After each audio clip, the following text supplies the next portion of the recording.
아나운서 이윤정이었습니다. KBS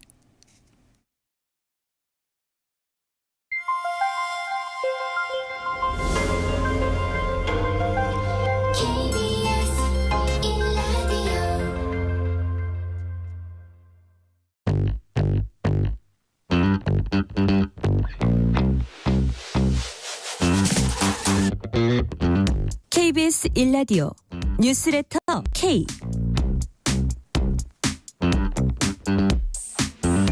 안녕하십니까. 뉴스레터 K KBS 김용준 기자입니다.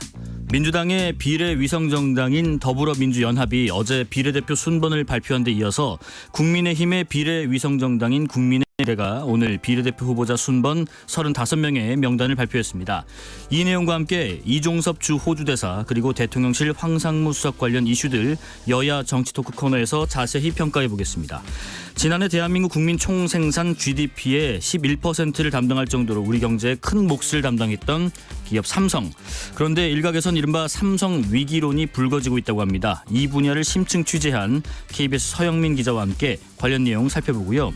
이어지는 뉴진수 코너에서는 수도권 격전지로 꼽히는 서울 중성동 을 지역에 민주당 박성준 예비후보 연결해서 출마의 변 그리고 정치 현안에 대한 민주당 대변인으로서의 입장도 들어보겠습니다. 문자 샵 9730 짧은 문자 50원 긴 문자 100원 어플리케이션 콩으로 보내시면 무료입니다.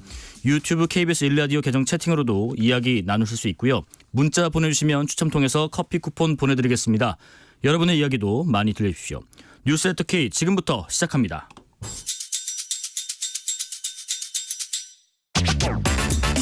오늘 하루 가장 뜨거운 뉴스들만 골랐습니다. 뉴스레터 K 여야 정치 토크 여명 전 윤석열 정부 대통령실 행정관, 박성민 전 민주당 최고위원, 이동수 청년정치크루 대표 모셨습니다. 안녕하십니까? 안녕하십니까? 안녕하세요. 먼저 의료 공백 관련된 이야기부터 좀 나눠볼게요. 지금 정부가 의료계와 첨예하게 대립하고 있는 기준 중에 하나가 지금 의대 정원 2,000명 증원인데 오늘 대통령실의 장상윤 사회수석이 이 의제에 대해서 열려있다라고 답을 했고요. 또 윤석열 대통령도 서울 아산 어린이병원을 찾아서 의사들 향해서 정부를 믿고 대화에 좀 나와달라. 또 매번 이런 진통을 겪을 수는 없지 않느냐. 증원수를 조정하지 않으면 대화에 응할 수 없다고 고수하지 마시고 후배들 좀 설득해달라고 호소를 하기도 했습니다.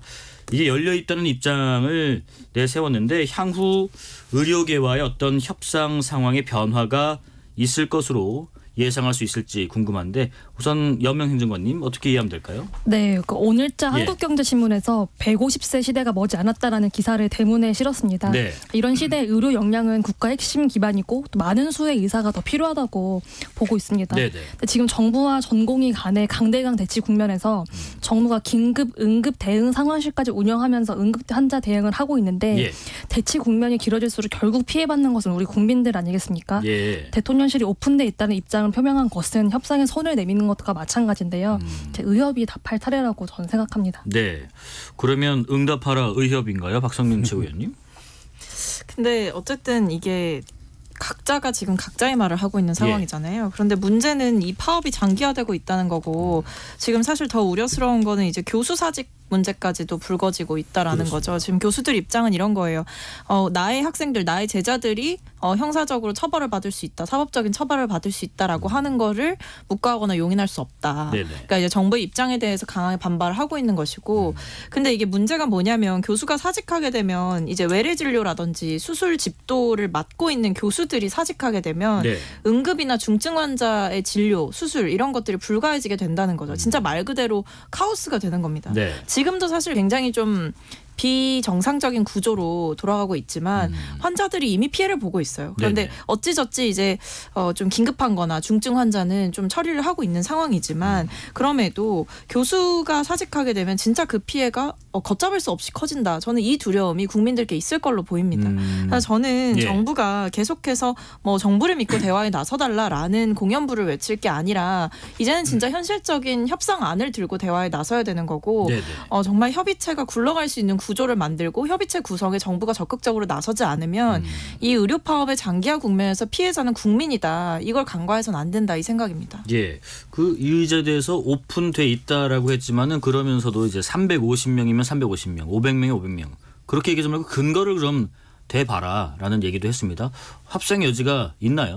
근데 저는 예. 그 의료계 입장 변화가 있어야 협상의 여지가 있을 것 같아요. 지금 정부가 얘기하는 오픈돼 있다는 게 저는 예. 좀 조건부 오픈이라고 조건부요. 생각을 하거든요. 예. 예, 지금 이제 장상윤 사회수석 같은 경우는 우리가 왜 2,000명을 결정했는지 과학적이고 논리적인 근거와 상황을 가지고 설명을 하겠다 이렇게 얘기하고 있는데 의료계를 향해서는 단순히 한 350명, 500명 얘기 나오는 것들이 뭐 지금 수가 많으니까 줄여라 이렇게 해서는 우리도 좀 어렵다는 식으로 지금 얘기를 하고 있어요. 그래서 저는 이 의료계가 어느 정도 좀 타협을 해야만 또 이제 대화의 여지가 좀 열리지 않을까 이렇게 보고 있습니다.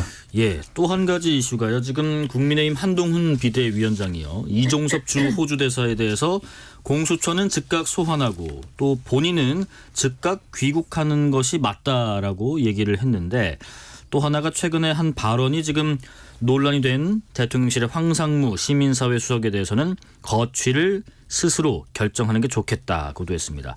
우선 한동훈 비대위원장이 두 가지 문제에 대해서 언급을 한 이유는 뭐라고 보세요? 이번에는 이동수 대표님 먼저 들어볼까요? 저는 이제 예. 이 발언이 뭐 적절했다 부적절했다 이걸 떠나서 이제 그동안 국민의힘의 어떤 원활한 공천으로 잊혀지고 있었던 대통령실의 존재가 부각되고 있다는 게 한동훈 비대위원장이 이렇게 강하게 나올 수밖에 없는 이유인 것 같습니다. 네네. 사실 그동안 이제 공천 관리 그래도 그럭저럭 호평을 받으면서 잘해오면서 이제 이 선거 구도를 한동훈 대 이재명으로 많이 바꾸는데 성공을 했는데 지금 대통령실발 논란들이 계속 터져 나오면서 다시 또 이제 선거 구도가 윤석열 대통령 대 이재명 대표로 가고 있고 네. 이건 이제 국민의힘 입장에서 결코 좋을 수가 없는 게 대통령의 어떤 국정수행 지지율이나 이런 게 높은 편이 아니잖아요. 이런 상황에서 이 구도가 굳어질 경우에 예. 좀 이 선거에 좀 어려움이 있겠다 싶어가지고 이렇게 빠르게 선을 긋는 게 아닌가 싶습니다. 아, 선긋기다. 박성민 최고위원님. 저는 아마 현장에서 뛰고 있는 예. 이제 국민의힘 후보들이 굉장히 이제 한동훈 비대위원장에게 많은 불만과 예, 예. 요구를 하지 않았을까 싶습니다. 그리고 한동훈 비대위원장도 이제 선거를 총 지휘하는 입장에서 예. 뭐 내부적인 여론조사라든지 아니면 판세 분석이라든지 이런 것들을 전략적으로 다 해봤을 거예요. 네네. 근데 이 상황에서 사실은 이제 여당으로 선거를 치른다라는 건 대통령의 얼굴을 가지고 선거를 치르는 거거든요. 근데 지금 사실은 소위 말해 안 좋은 일을 다 벌이고 있는 건 대통령이거든요. 그러니까 뭐 호주 대사로 임명하는 것도 대통령의 제가 없이는 사실 할 수가 없는 일인 것이고 네. 그렇게 호주 대사로 임명했더니 국민들은 지금 엄청나게 분노하고 계신 거잖아요. 핵심 피의자를 그렇게 도피를 시키는 게 말이 되냐 이렇게 네. 얘기를 하고 있는 거고 이 황상무 수석에 대해서도 대통령실에서 사실 이 논란이 벌어지고 바로 주말 사이에 정리를 했었어야 되는 거예요. 거취 정리를 했었어야 되는 거고 예. 4줄짜리 사과문 입장문 받자고 지금 여기에 대해서 야당과 기자들이 문제 제기를 하고 있는 거겠습니까? 네네. 사퇴하라는 거죠. 근데 이 부분에 대해서 대통령실이 제대로 기민하게 대응을 못 하잖아요. 예. 그러니까 지금 결과적으로 윤석열 대통령과 그를 보좌하는 대통령실의 눈높이가 국민들의 눈높이와 완전히 괴리되어 있다. 이 사실을 알기 때문에 국민의힘 입장에서는 윤석열 대통령과 이 분리하겠다. 그러니까 소위 말해 윤석열 대통령과의 전면전을 한동훈 비대위원장은 할 수밖에 없는 상황이 됐다. 이렇게 보입니다. 염혜 행정관님, 지금 일단 이종섭 주 호주 대사는 그 주말 사이에 KBS와의 또 인터뷰에서 공수처가 조사한다면 내일이라도 귀국하겠다는 입장을 분명히 했고요. 대통령실은 공수처가 조사 준비도 되지 않아서 소환도 안 한 상태에서 이 재외 공관장이 국내에 들어와서 마냥 대기하는 것은 매우 부적절하다. 이런 입장인데 대통령실의 입장 그리고 이종섭 주 호주 대사의 이런 입장 또 앞서 여쭤본 한동훈 비대위원장의 발언 종합적으로 어떻게 생각하시나요? 그러니까 이종섭 전 장관 같은 경우에는 예. 그 호주와 우리나라가 지금 대규모 방산 수출을 앞두고 있어요. 네네. 그래서 그 일을 처리할 수 있는 적임자로 선택이 돼서 호주 대사로 발령이 난 건데 문제는 이분이 출국 전에 자발적으로 공수처에 가서 수사를 받고 나오신 거예요. 그래서 네네. 앞으로 또 수사 요청이 있으면 언제든 귀국해서 수사를 받겠다라고 했고요. 저는 이 상황에서 지금 한동훈 비대위원장과 당이 이 수도권 지지율 하락과 또 서울 지지율 정체라는 이 현실의 원인을 잘못 지적하고 있는 것 같아요. 잘못 지적하고 있어요. 예. 문제의 본질은 이거예요. 한동훈 비대위원장이 등장한 그런 컨벤션 효과가 이제 끝나기 시작했다는 것이고 네. 그에 비해서 지금 민주당은 공천을 마무리하고 결집할 일을 남겨둔 거예요. 그러니까 국민의힘 입장으로부터는 계속 이 높았던 지지율을 유지해야 했던 그런 뭐 과업이 있었던 거고 네네. 민주당은 결집할 일만 남았던 거죠. 근데 지금 보면은 대통령실뿐만이 아니라 이미 경선까지 통과한 후보 2명에 대해서 2사람에 대해서 공천장을 뺐지 않았습니까? 그런 식으로 공천 자본이 뒤늦게 터져나오고 있어요. 예. 그리고 무엇보다 한동훈 비대위원장이 386 청산이라는 그런 레토릭 이외에 다른 어떠한 보수 정당으로서의 비전을 보여주지 못하고 있습니다. 네네. 이런 복합적인 것들이 다 맞물려서 수도권과 서울의 그 지지율 하락이 벌어지고 있는 것인데 여기에 대해서 대통령실이 리스크가 있기 때문에 우리가 지지율이 떨어지는 거다라는 식으로 저는 어떻게 보면 면피를 하고 있다고 보고 있거든요. 그렇게 좀 책임을 네, 전가하고 있다, 회피하고 있다. 네, 그렇게 봅니다. 예, 이동수 대표님 지금 네. 근데요 이종섭 주 호두대사 관련해서 대통령실하고 공수처 서로 좀 충돌하고 있는 양상인 것 같은데 네. 보니까 이제 대통령실이 오늘 오전에 낸 입장을 보면 입장에 대해서 공수처가 이 전 장관 출국을 허락한 적이 없다라고 반박 입장을 냈거든요. 이 어떤 상황인 건지 잠깐 정리해 주실까요? 네, 오늘 오전에 예. 대통령실이 이종섭 전 장관이 호주로 출국하기 전에 스스로 공수처를 찾아서 4시간가량 조사를 받았고 네네. 또 언제든 소환하면 귀국해서 조사를 받겠다 하면서 이제 그 법무부에서 출국 금지 해제를 받은 것뿐만이 아니라 공수처의 허락을 받고 출국했다라고 입장을 밝혔습니다. 네. 그리고 이제 공수처 조사가 준비되지 않아서 소환도 안 한 상태에서 재외공관장이 국내에 들어와 마냥 대기하는 건 부적절하다라고도 이야기를 했는데요. 네네. 그러자 이제 공수처가 약 1시간 만에 이제 언론 공지를 통해서 입장문을 발표를 했어요. 공수처는 출국 금지 해제 권한이 없다면서 이 전 장관이 법무부에 제출한 출국 금지 이의 신청에 대해서 공수처는 출국 금지 유지가 필요하다는 의견을 법무부에 제출했다고도 했습니다. 그런데 또 여기에 이제 대통령실 고위 관계자 발로 또 이제 반박이 나오고 있고 이런 예, 예. 상황이거든요. 예. 그래서 지금 이제 반박에 재반박이 나오고 있는 상황에서 예. 이 진실 공방이 좀 한동안은 이어지지 않을까 이렇게 예상됩니다. 이게 좀 진실공방 양상일지 아니면 뭐 공수처와 대통령실 간의 어떤 관계가 성립되는 과정일지 뭐 좀 지켜보고요. 대통령실은 그리고 앞서 저희가 언급했던 황상무 수석 발언에 대해서 이렇게 얘기했습니다. 과거 정부처럼 세무 사찰, 뭐 정보기관 언론인 사찰할 의지도 시스템도 없다. 뭐 언론의 자유 또 언론기관의 책임을 철저하게 존중하는 것이 우리 정부의 국정 철학이다라고 언급했는데 뭐 이런 입장과 또 오늘 여러 가지 보도들도 보면 황 수석에 대해서 대통령실은 뭐 경질까지 검토하고 있는 것 같진 않은데 그러니까 개인 사과 어떤 수준으로 매듭짓겠다라고 또 보여져요. 일단 대통령실이 어떤 조치를 해야 될까 혹은 어떤 입장을 황 수석이 직접 뭐 밝히셔야 할까 궁금합니다. 박수민 최고위원님. 사퇴해야 되지 않겠습니까? 사퇴를 해야 된다. 네. 예, 예. 그러니까 이미 늦었어요, 사실. 그러니까 이게 언론인 입장에서 생각을 해봐도 그렇고 국민들의 입장에 생각을 해봐도 그렇고 네네. 사안은 아주 간단합니다. 그러니까 MBC 기자를 포함한 출입 기자 오찬에서 네. MBC는 잘 들어라라고 하고 1988년에 일어났던 언론 테러 사건을 언급했다라는 거예요. 이건 뭡니까? 정권을 비판하는 보도를 하면 너네들도 똑같은 꼴을 당하게 될 것이다라는 일종의 협박인 거예요. 예. 언론인들과의 오찬 자리에서 그것도 매우 고위직인 수석이라는 사람이 대통령실 수석이라는 사람이 이런 얘기를 언론에다 대고 공공연하게 할 수 있다라는 것은 굉장히 많은 것을 시사하죠. 첫 번째는 이 정부의 언론관을 볼 수 있는 겁니다. 네. 언론을 대하는 매우 적대적인 태도, 특히 본인들에게 비판적인 기사를 쓴다라고 생각하는 그런 특정한 언론사를 찝어서 적으로 돌리고 있는 태도인 것이고 이런 부적절한 발언 정말 뭐 회칼 테러 발언이라고들 많이 소개를 하던데 예, 예. 이 발언을 한 수석에 대해서 대통령실이 오히려 감싸고 있는 모양새로 이 국면을 끌고 간다? 네. 이거는 뭐죠? 수석이 잘못한 게 없다라고 대통령실은 생각한다는 거 그게 결국 대통령의 뜻이라는 겁니다. 대통령이 만약에 이 황상무 수석의 발언이 너무나 잘못됐다라는 것을 국민들과 똑같이 느꼈다고 한다면 네. 주말이라도 당장 정리시켰을 거예요. 아마 거취를 바로 정리하는 모양새로 갔을 텐데 네. 그게 아니지 않습니까? 네. 저는 이런 면에서 뭐 언론에 친화적이다, 뭐 또는 언론의 자유를 존중한다라고 얘기하는 대통령실의 이런 발언들이 굉장히 저는 후한무치하다 생각합니다. 맞지 않다. 황 예. 수석의 그 거취도 정리를 못하고 과거에도 봤을 때 네네. 도어 스태핑 중단한 이후에 언론사들 제대로 마주한 적 있습니까? 지금까지 네. 없잖아요. 예. 이것만 보더라도 언론의 자유를 존중하고 언론인들을 존중한다, 이 말이 거짓말이라는 거 다들 아실 겁니다. 예. 시민사회 수석실에 계셨던 우리 연명 행정관님 예. 들어보겠습니다. 보면은 이게 사실 대통령실에서 뭐 수석 예. 그리고 수석 비서관 이런 분들이 기자분들과 상당히 많은 티타임을 하고 그렇죠. 많은 오찬과 뭐 석식을 하면서 네네. 소통을 되게 많이 하는 건 사실이에요. 그래서 제가 볼 때는 이 황상무 수석님이 예. 아마도 나름 이제 친분 관계가 생겼다고 생각을 해서 이런 식으로 약간 그 젊은 친구들 표현은 개저씨스러운 그런 장난을 치신 것 같은데 예. 네, 당연히 부적절하고 매우 황당한 발언이긴 하죠. 예. 그걸 받아들이는 사람의 입장은 또 다를 수 있는 거니까. 네.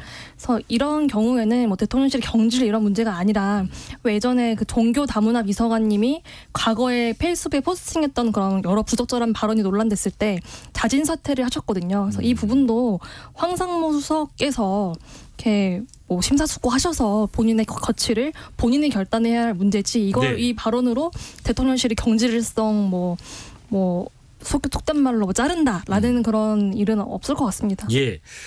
넘어가 볼게요. 뭐 지금 다음 질문 드릴 게 좀 많다 보니까 또 하나가요. 지금 아까 잠깐 언급하신 한동훈 비대위원장 관련해서 이게 참 매일 아침 통상적으로 기자들과 만나서 이런저런 질의응답을 쭉 해왔었습니다. 근데 이제 오늘은 선대위 전에 말씀드리는 게 좀 주객이 전도될 것 같다. 올라가서 얘기를 하겠다라고 해서 그 전에 하는 질의응답을 생략을 했는데 어떻게 해석해야 될까요, 이동수 대표님? 저는 뭐 큰 예. 문제 생길 것 같으면은 예. 뭐 하루 이틀쯤은 거르는 것도 전략일 수 있다고 생각을 하고요.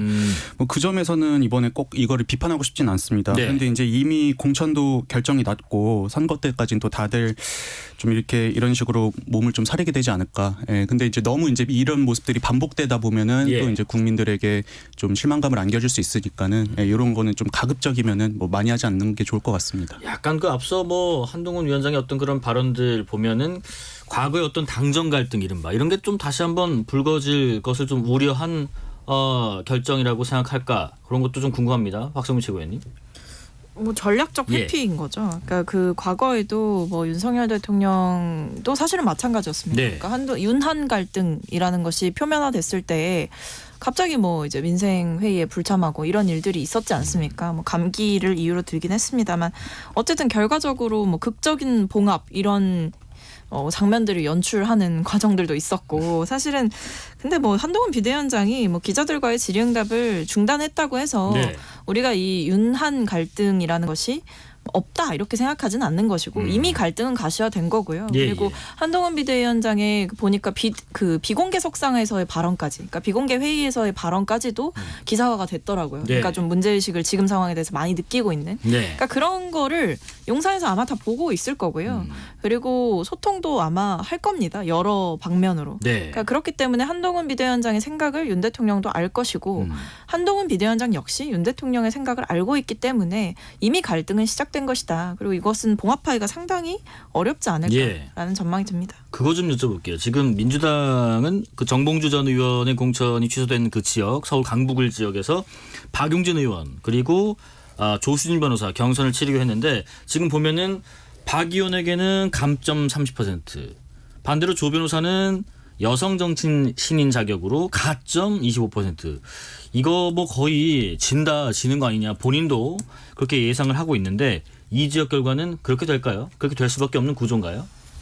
사실 어렵죠. 예. 어려운 구조입니다. 네네. 왜냐하면 지금 보니까 이제 경선 결과들이 당 안에서 많이 공개가 되고 있는데 네. 그러니까 실제적인 득표율로는 이겼다고 하더라도 감산이 얼마나 되느냐, 가산이 얼마나 되느냐에 따라서 진짜 0점 몇 포인트 차이로 뒤집히더라고요. 네. 그러니까 그런 것만 보더라도 사실은 지금 박용진 의원께 굉장히 좋지 않은 상황이 만들어진 거죠. 근데 개인적으로 솔직히 이해가 잘 되지 않습니다. 네. 왜냐하면 뭐 하위 10%를 받았다라는 것도 사실은 이해하기 어려웠지만 뭐 그래서 감산 페널티를 받는다고 치더라도 네.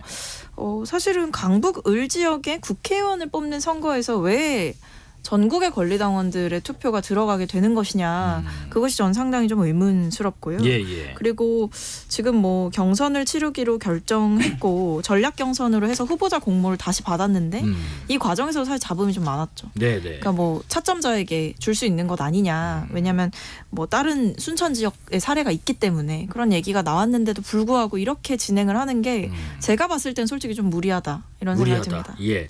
국민의힘은요 지난 주말에 그 과거 막말 논란 등으로 좀 공천이 취소된 장예찬 전 청년 최고위원에 대해서 얘기가 나옵니다. 지금 장예찬 전 최고위원이 오늘 무소속 출마하겠다 입장을 밝혔고요. 도태우 변호사도 마찬가지 결정을 했고 연명 행정관님, 일단 이런 무소속 출마에 대한 결정 어떻게 평가하시는지 또 결과가 어떻게 나올지도 궁금합니다. 저는 두 분이 오히려 두 분한테 무소속 출마에 대한 명분이 있다고 생각을 해요. 네. 그러니까 애초에 이 두 분이 부적절했다라고 당이 판단했으려면은 이미 경선 단계에서부터 컷오프를 시키든지 예. 그 일련의 검증이 있어야 된다고 생각을 해요. 근데 그때는 경선을 끝까지 붙게 해놓고 압도적으로 1등을 한 후보에 대해서 예. 과거의 발언으로 문제를 삼아서 공천장을 빼앗은 건데 이걸 뭐 비꼬는 의미로 호떡 공천이라고 하잖아요. 네. 호떡 뒤집듯이 공천을 뒤집었다. 근데 이분들이 결국에는 나는 그러면 당원과 지지자들 이렇게 우리 유권자들의 선택을 받겠다. 유권자들한테 심판을 받겠다라는 식으로 무소속으로 나오는 거에 대해서는 전 명분이 충분히 있다고 생각을 합니다. 예, 이동수 대표님 네. 오늘 지금 국민의힘의 위성정당 국민의 미래 비례대표 후보자 추천 명단이 발표됐는데 네. 530명 중에 35명으로 추려졌고요. 네. 뭐 1번은 장애인 권익보호에 앞장을 섰던 최보윤 변호사, 2번은 탈북공학도 박충권 등등등등 이렇게 쭉 나오는데 네. 뭐 직업, 뭐 나이대, 성별 비율 뭐 네. 상관없이 이번 발표에서 좀 눈에 띄는 부분이 있을까 아니면 없을까 궁금합니다. 저는 눈에 띄는 부분이라고 하면은 예. 뭐 특정 인물보다 전반적인 경향성이 좀 보이더라고요. 경향성이 어떤가요? 일단 기본적으로 청년이 거의 없고요. 거의 없고요. 그리고 이제 정치 활동하던 분들이 많이 배제가 됐습니다. 거의 없다는 예. 게 이게 앞순서에 많이 없다는 아니 그냥 전반적으로 전반적으로 네. 많이 없고 네. 그리고 이제 이 그나마 있는 30대 분들도 보면 이제 정치권에서 활동해온 청년분들이 아니라 대부분 뭐 이제 자기 이제 연구원에서 일한 전문가라든지 뭐 아니면 이런 분들이 되게 많았거든요. 그래서 이번에 보니까 국민의힘이 공천을 네. 기존에 이제 정치하던 국민의 미래가 공천을 이제 정치하는 분들보다는 이제 각 자기 영역에서 활동해온 전문가들이나 뭐 아니면은 이제 좀 어느 정도 사회적인 지위가 있는 분들 뭐 이런 분들 위주로 많이 공천을 한 것 같은데 아, 그래요? 예, 이제 이게 뭐 무난한 공천이라고 저는 생각은 합니다만 네네. 또 한편으로는 그래도 당의 역할이라는 게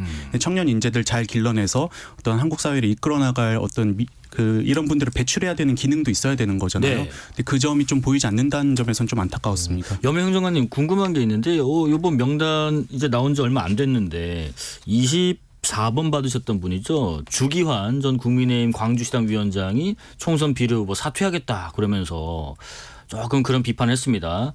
광주에 대해서 완전히 배제가 된 거다. 당원과의 약속을 당이 저버렸다. 이 발표한 지 얼마 되지 않았는데 이렇게 사퇴하겠다고 입장이 나오네요. 충분히 그러실 수 있다고 예. 생각을 하고요. 이 주기한 위원장 같은 분은 지난 대선 때부터 호남에서의 보수 바람 돌풍 일으키신 분으로 제가 알고 있습니다. 네네. 근데 이미 비례대표 공천이 발표되기 전까지만 해도 호남 쪽 분들을 배려해서 당선권에 무조건 앞순위에 배치를 하겠다라고 했는데 네. 전혀 그러한 공천이 아니었어요. 그러니까 보면은 정말로 국민과 또 당원과의 약속을 저버리는 공천이었다라고 충분히 생각할 수 있는 여지가 있으신 거죠. 네네네. 이게 저는 이제 뭐 특정 인물을 배제한다고 해서 그 지역을 무시하거나 이렇게는 하진 않지만 예. 근데 이제 이 주기환이라는 분이 그래도 그 국민의힘에서 광주시당 위원장을 하면서 이제 그동안 여러 번의 선거에서 되게 고생을 많이 하셨거든요. 저는 이렇게 당내에서 소외된 지역에 계신 거기서 이제 고생하신 분들을 그래도 우대하는 것들이 필요한데 너무 정치권 밖에 있는 분들을 그냥 이렇게 수혈하듯이 데려온 거는 이번 공천에서 좀 안타까운 부분인 것 같습니다. 저는 어떻게 보면 예. 그러한 공천이 가능했던 이유는 네. 이른바 공관위원을 하시는 분들이 사실은 정치 영역에서 활동을 안 했던 분들이 많이 들어갈수록 이러한 정치를 하지 않았던 분들 네. 이른바 전문가의 몫으로 들어온 분들이 비율이 많아진다고 생각이 들어요. 자, 다음부터는 뭐 여야 상관없이 네. 정치를 해왔던 분들이 공천관리위원회를 최대한 많이 하시는 게 맞지 않나 그런 생각이 듭니다. 박세문 최고위원님, 민주당의 비례 순번은 평가할 부분이 좀 있을까요? 글쎄 뭐 저도 이제 봤는데 제가 예. 모르는 분들도 꽤 많아가지고 예, 예. 저도 좀 낯선 분들 꽤 네, 계시더라고요. 낯선 분들 꽤 예. 계셨는데 예. 글쎄요 이번 공천의 트렌드가 이제 낯섦인 것인지 좀 의문이긴 한데 네. 그래도 이제 조금 주목해봤던 것은 뭐 박홍배 전 최고위원처럼 네. 이제 노동계 몫으로 그러니까 제가 당시에 같이 최고위원을 했었는데 노동 운동을 하셨고 또 노동계 몫으로 꽤 이제 오랜 시간 당에서 활동해 오신 분들이라든지 예. 뭐 이런 분들이 또 그래도 나름 앞순서에 배정받는 일이 있었습니다. 8번이시거든요. 8번이요. 그래서 8번인가 9번인가 아마 예. 8번인 것으로 기억하는데 네네. 어쨌든 그래도 보면 뭐 청와대 비서관을 했던 분들도 뭐 뒷순서에 배치가 돼 있기는 하나 어쨌든 내부 정치 인재들이 그래도 비례대표에서 꽤 보이긴 했다 네. 이런 생각은 들었고 네. 다만 이제 앞순서에 조금 낯선 분들이 많았다 이런 생각은 들었는데 네. 조금 근데 민주당 비례대표 명단에서는 아무래도 이제 진보당 계열의 약진이 눈에 띄는 거죠. 예, 예. 그리고 뭐 왜냐하면 그게 이제 사실은 저희가 일종의 연합을 맺어서 이제 비례대표 순서를 정하다 보니까 이제 진보당 출신 인사분들이 꽤 앞순서에 배치가 됐고 특히 뭐 용해인 의원 같은 경우에도 예. 사실은 당선 안정권이다 이렇게 평가를 받는 번호를 받으셨더라고요. 비례로 재선 가능성이 있는. 네, 그런 경우들을 봤을 때도 상당히 좀 이례적이지 않나 뭐 이런 생각은 듭니다. 네, 여기까지 말씀 듣겠습니다. 지금까지 여명 전 윤석열 정부 대통령실 행정관, 박성민 전 민주당 최고위원, 이동수 청년정치크루 대표였습니다. 고맙습니다. 감사합니다. 감사합니다. 실시간 교통정보 알아보겠습니다. 교통정보센터 임초희 씨 나와주세요. 네, 이 시각 교통정보입니다. 교통량이 많이 늘었습니다. 서울 시내는 벌써부터 정체되는 곳이 많습니다. 강변북로 일산 쪽 성수대교에서 가양대교 사이 많이 밀리고요. 나란히 가는 올림픽대로 공항 방향도 성수대교에서 가양대교 쪽으로 정체가 심한데요. 이 사이에 한남대교 지나서는 1차로에서 사고 났습니다. 고속도로는 경부고속도로 서울 방향 비룡분기점 3, 4차로에서도 사고를 처리 중이라 주의를 하셔야겠고요. 더 가서는 오산 부근과 기흥동탄에서 수원 그리고 서울 요금소 부근에서 판교 분기점까지 모두 정체 심해지고 있습니다. 그리고 양재에서 반포 나들목 사이도 어렵고요. 오늘 오전에 수도권 지하철 1호선 도봉산역에서 열차 고장이 발생했습니다. 이 여파로 광운대에서 연천 구간은 열차 운행 간격이 많이 벌어져 있고요. 퇴근 시간대도 영향받아 불편이 우려되니까요. 다른 교통수단 이용하시는 게 좋겠습니다. KBS 교통정보센터였습니다. 퇴근길 당신과 함께 읽는 세상 이야기 KBS 일라디오 뉴스레터 K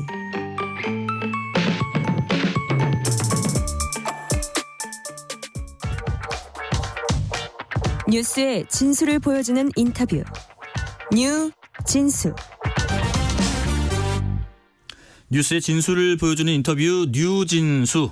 최근 기업 분석을 전문으로 하는 한국 CXO 연구소가 지난해 상장사 영업이익 조사 결과를 발표했는데요. 현대차가 최고였고요. 삼성전자는 10조 원 넘는 적자를 내면서 최하위를 기록했습니다. 올 하반기엔 실적이 크게 개선될 거라는 반론도 나오고 있지만은 이른바 삼성 위기를 둘러싼 우려가 적지 않은 상태입니다. 민간 기업 실적에 관심을 쏟는 이유는 삼성이 지난해 대한민국 국민 총생산 GDP의 11%를 담당할 정도로 우리 경제에 큰 영향을 끼치기 때문일 건데요.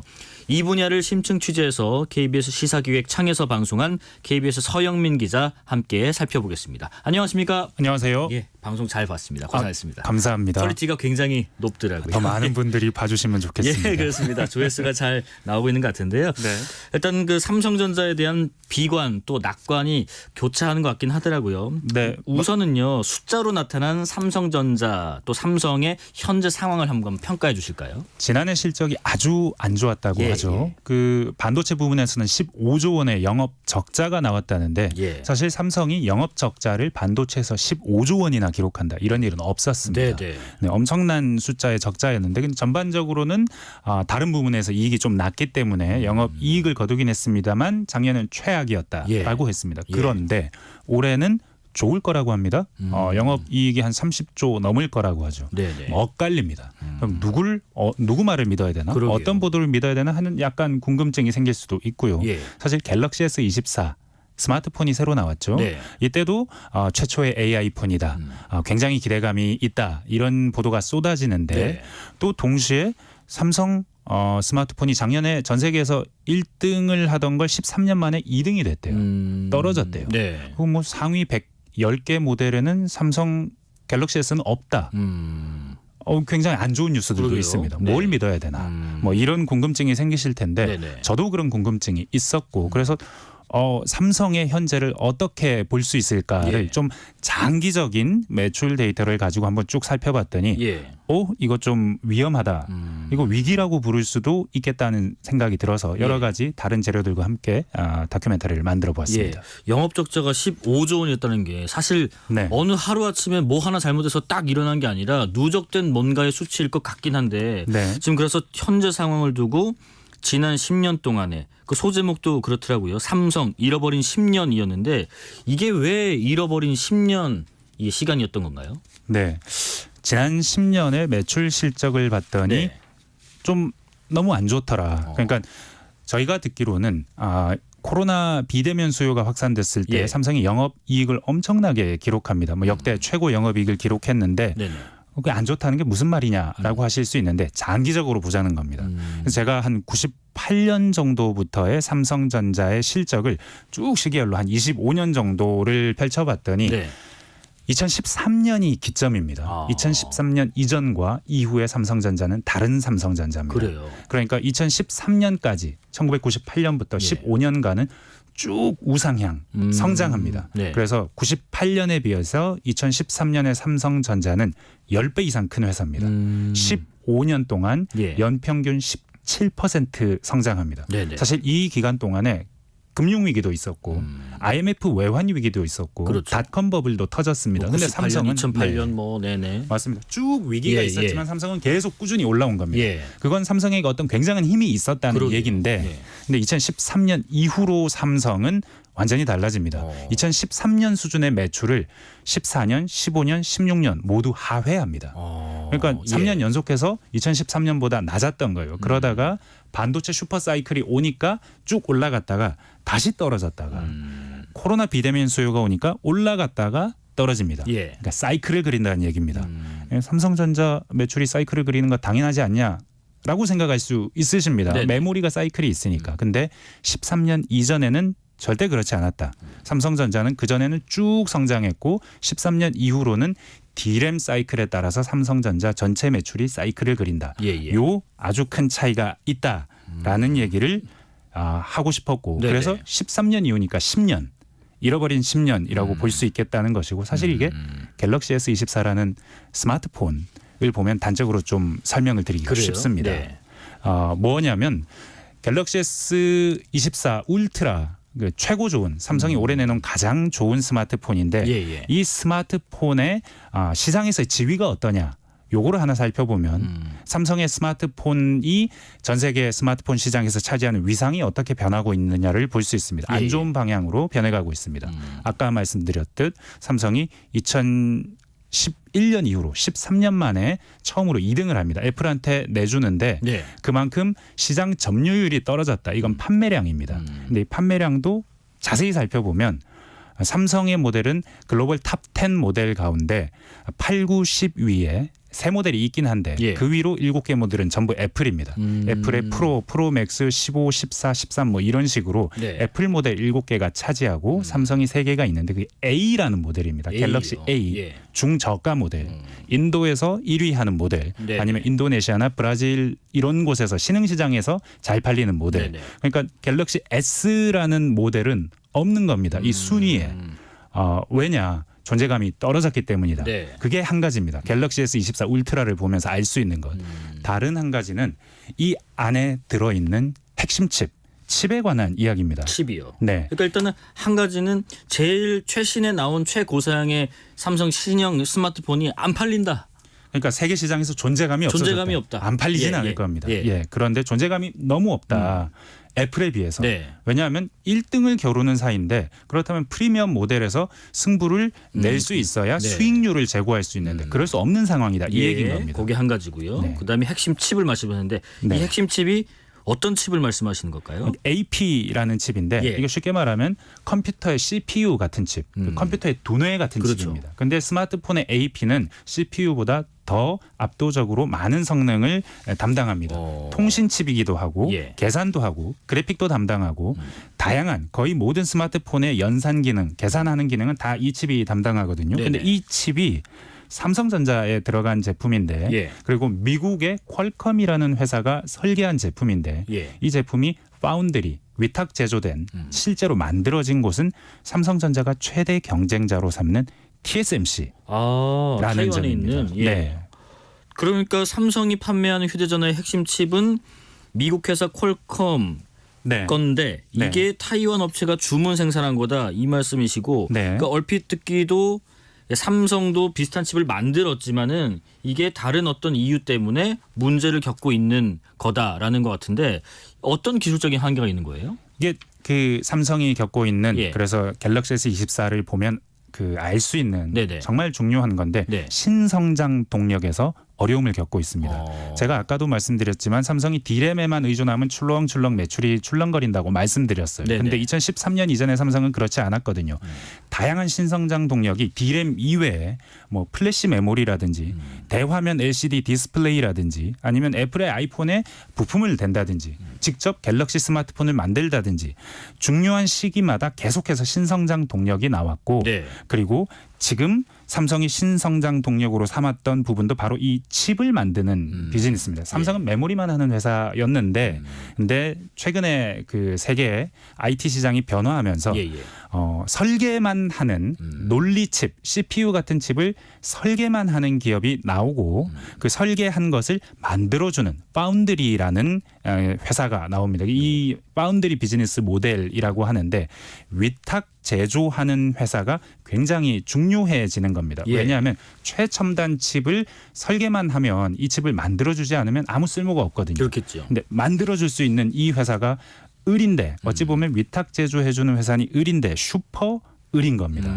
이걸 TSMC라는 타이완 회사가 먼저 나서서 했는데 근데 지금 삼성이 이걸 해보겠다는 겁니다. 네. 사실 삼성이 잘할 비즈니스 같지 않습니까? 만드는 거예요. 예, 예. 만드는 건 삼성이 늘 잘해왔기 때문에 잘할 거라고 생각했고 이 AP, 퀄컴 AP라는 것도 삼성이 잘할 줄 알았는데 근데 2년 전에 사실은 TSMC가 지금 만들고 있다는 이 칩을 2년 전에는 삼성이 직접 만들었습니다. 네네. 직접 만들어 갤럭시에 탑재했어요. 근데 이게 발열이 너무 심한 겁니다.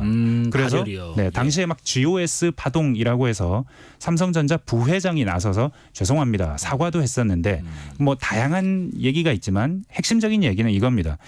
기술적인 문제 때문에 삼성이 만든 칩이 발열이 심하고 불량품의 비율도 높고 그리고 퀄컴이 보기에 의사소통에도 문제가 있고 그래서 전반적으로 삼성에게 맡겼더니 불안하더라라는 생각을 퀄컴을 하게 됐다는 겁니다. 예, 예. 그 증거는 퀄컴이 2022년에 2년 전에 그 GOS 파동이라는 굉장히 곤혹스러운 사건을 겪고 나서 바로 TSMC로 이 칩의 파운드리 회사를 옮겨버립니다. 삼성에서 TSMC로. 예, 예. 그러니까 원래는 삼성이 만들던 거였는데 TSMC한테 뺏겼고 뺏겼는데도 그 뒤로도 계속 이 칩을 쓸 수밖에 없는 겁니다. 왜냐하면 삼성 내부에서는 이 칩처럼 좋은 칩을 만들 수 없으니까. 아, 네네. 그러니까 파운드리 차원에서도 위탁 제조라는 삼성의 신성장 동력으로 삼았던 부분에서 굉장히 기술력의 한계를 겪고 있는데 동시에 삼성이 이런 칩을 직접 만들기는 또 역량이 부족한 예. 그런 모습까지 보여주는 거죠. 네네. 그러니까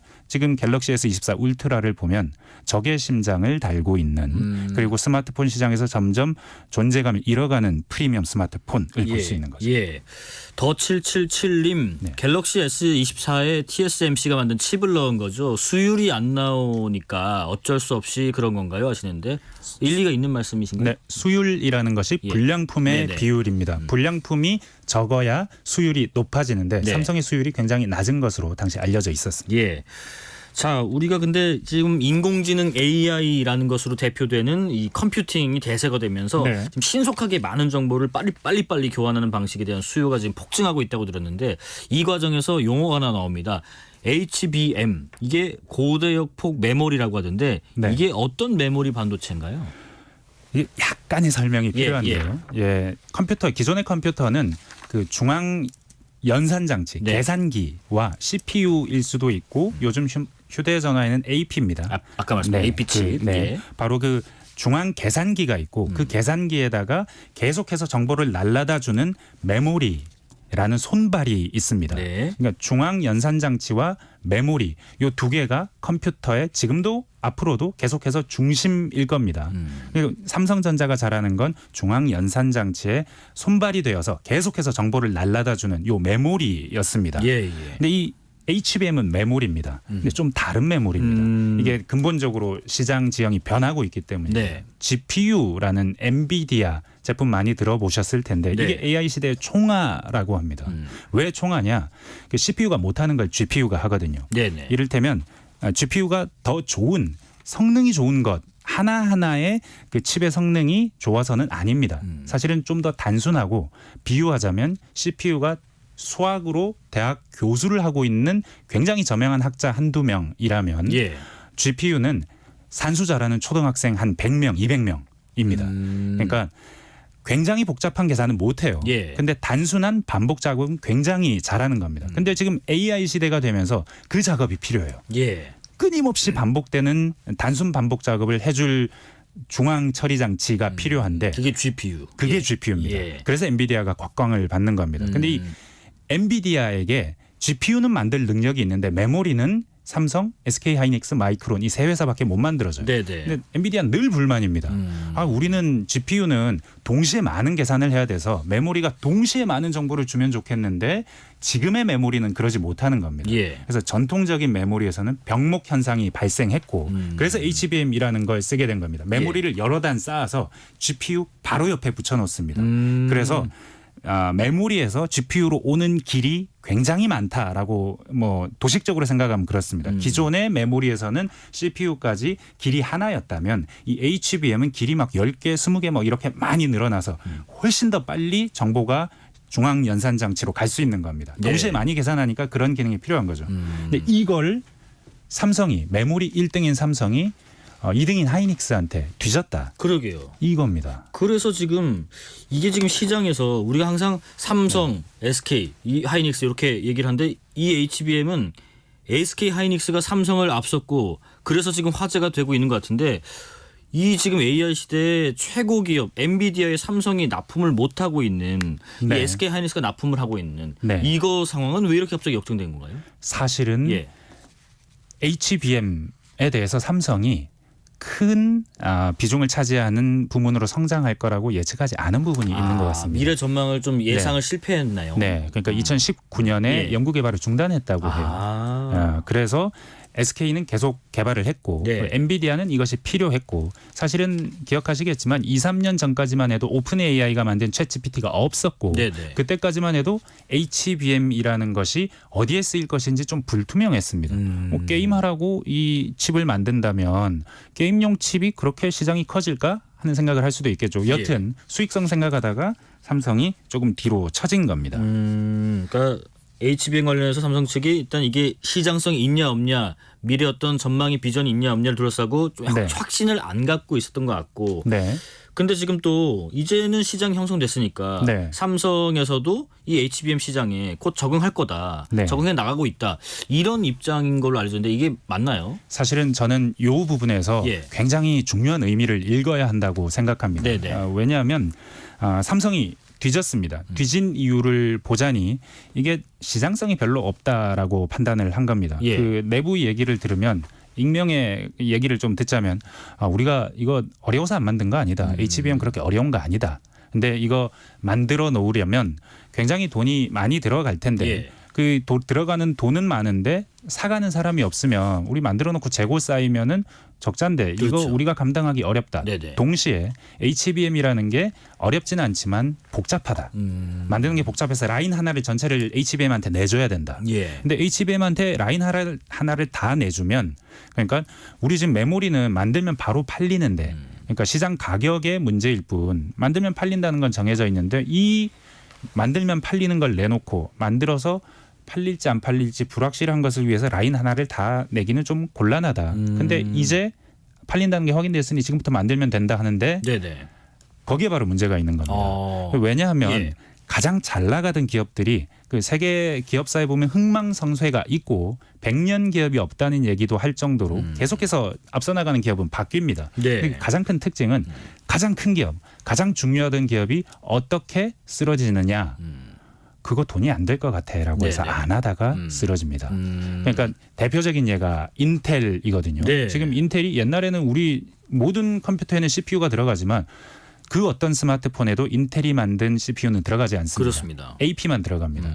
왜 이렇게 됐느냐? 네네. 이게 사실은 제가 재미있어서 책에서 하나 인용을 하나 해볼까 하는데 칩워라는 칩워요. 제 다큐멘터리에 아주 중요하게 쓰인 크리스 밀러라는 미국 대학 교수가 쓴 책인데 예. 이 책에 보면 모바일 세상이 등장했을 때 인텔이 이 모바일 세상에 들어가는 AP라는 시장을 아주 작은 시장으로 봤다는 겁니다. 예. 거기서 뭐 우리가 돈 많이 벌어서 뭐해라고 생각했다는 겁니다.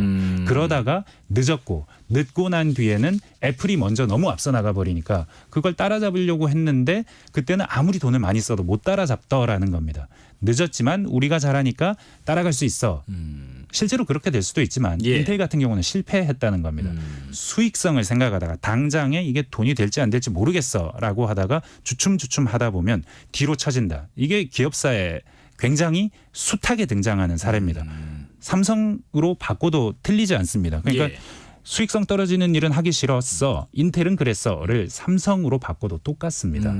똑같을 수 있습니다. 예, 제가 예. 보기에. 그러니까 지금 상당히 잘 되고 있는 이 사업을 접거나 혹은 일부 축소하면서까지 이쪽에 인풋을 해서 우리가 미래의 어떤 성장을 보장할 수 있느냐. 그러면 현실적인 방법을 좀 택하자였던 것 같기도 한데 네. 자 근데 그 이번에 제작하신 그 삼성의 잃어버린 10년 다큐멘터리를 보면은 그 경영 능력 관련된 이야기도 좀 안 할 수가 없을 것 같다고. 네네. 지금 10년의 기간 동안에 공교롭게도 이재용호가 출범한 이후거든요. 그것도 연관성이 좀 있나요? 이건희 전 회장이 2014년에 쓰러졌으니까 예. 어쩌면 그 기간은 오롯이 지금의 지배구조 하에서 일어난 일이긴 합니다. 근데 그렇다고 해서 제가 뭐 이게 그 지배구조에서 기인한 문제다라고 단언할 수는 없습니다. 네네네. 근데 분명히 어떤 측면에서든 지금의 리더십에 어떤 문제가 없는지를 점검해 볼 시점은 왔습니다. 아, 예. 왜냐하면 사실은 이게 기술력의 문제라고 했습니다. 기술력의 문제라고 하면 일단은 인력의 문제일 수도 있고요. 예. 인력의 문제라고 하면 좋은 인력을 데리고 오지 못한 책임이 어디 있을까? 뭐 이건 사실 다양하긴 합니다. 출생률이 굉장히 떨어지는 구조 때문이기도 하고 네. 우리나라에서 공대보다 의대를 더 우수한 자원들이 많이 가잖아요. 그런 문제에서 기인하는 차원도 뭐 있을 수 있다고는 봅니다. 그러나 리더십에서 기술을 우대하는 기업 문화가 충분히 혁신적인 기술을 우대하는 문화가 있느냐 하는 측면에서 봐야 할 측면도 있는 거고요. 예. 다른 한편은 다른 리더십을 다른 측면에서 보자면 M&A 측면에서도 한번 살펴봐야 합니다. 예. 큰 기업들은 사실은 수익성을 생각해야 되기 때문에 이런 딜레마에 빠지기 쉽습니다. 근데 세계적인 기업들이 이 위기를 어떻게 극복하느냐, 회사에 없는 그러나 앞으로 회사가 더 나아가기 위해 핵심적인 기능을 M&A, 기업 인수합병을 통해서 회사 안으로 들여옵니다. 네네. 애플도 그랬고요. 엔비디아도 그랬고요. 지금 퀄컴이라는 이 회사도 마찬가지입니다. 아마존이라는 회사까지 칩을 설계하는 회사를 그 유통회사가 사와가지고 회사 안에서 칩을 설계합니다. 그러니까 시대 트렌드가 어떻게 변해가는지 보고 거기에 적합한 회사를 M&A 해와서 인수합병해서 회사 안에 없던 기능을 채우는 것. 그게 큰 회사들이 할 수 있는 거의 유일한 혁신의 길이라고 평가하시는 분들도 있는데 네네. 삼성이 지금 한 10년 동안 그런 M&A가 큰 M&A가 눈에 띄는 게 없습니다. 하만이라는 자동차 전장 회사를 인수했는데 그건 좀 삼성의 핵심적인 영역이라고 보긴 힘들거든요. 그런 것 같아요. 그 뒤로도 계속해서 삼성이 무슨 M&A를 한다는 얘기가 최근 2, 3년, 3, 4년간 계속 나오고는 있지만 네네. 이야기만 나올 뿐 그 어떤 M&A도 등장하지 않습니다. 그런데 예. 사실 이 M&A는 CEO가 최고 의사결정권자가 결정하지 않으면 그 누구도 결정할 수 없는 문제거든요. 이 부분도 좀 지켜봐야 됩니다. 그 잠깐 언급하셨던 인력 관련된 얘기는 사실 우리나라만의 문제일까요? 아닙니다. 예. 미국이 훨씬 더 심각합니다. 미국이요? 왜냐하면 미국에서는 이 반도체 제조 엔지니어링 이쪽이 인기 없는 분야입니다. 지금 뭐 빅테크 회사들이 다 그냥 소프트웨어 일을 하는 회사이기 때문에 네네. 인력 수급에 어려움이 있고 근데 반면 중국은 이건 좀 무서운 얘기인데 중국은 10배, 15배 엔지니어가 나옵니다. 근데 그 엔지니어들이 중국은 우수 자원들이 의대를 안 간다고 합니다. 네. 엔지니어가 된다고 합니다. 네네. 굉장히 우수한 인력이고 특허권으로 보나 논문의 색인 지수 이런 걸로 보나 월등하게 앞서가고 있고 어쩌면 미국을 뛰어넘는다고 할 정도로 기술적으로 앞서가고 예. 타이완도 가장 우수한 자원들이 반도체를 합니다. 그 젠슨 황, 뭐 리사 수 이런 미국에서 굉장히 큰 기업의 오너하는 사람들 다 타이완 사람입니다. 예. TSMC도 타이완 회사입니다. 그렇죠. 그러니까 국가적인 지원의 문제일 수도 있고 네네. 사회적인 풍토의 문제일 수도 있고 어쩌면 그 우수한 자원들이 어디로 가게 만드느냐에 대한 제도 설계 문제일 수도 있습니다. 예, 김주원님께서요. 삼성의 잃어버린 10년 시사기획장 다시 꼭 봐야겠어 하시는데요. 마지막으로 그 다큐멘터리가 방송된 후에 여러 가지 반응이 네. 나왔고 또 접하셨을 텐데 네. 뭐 저마다 엇갈린 분석과 전망도 있는 네. 것 같고요.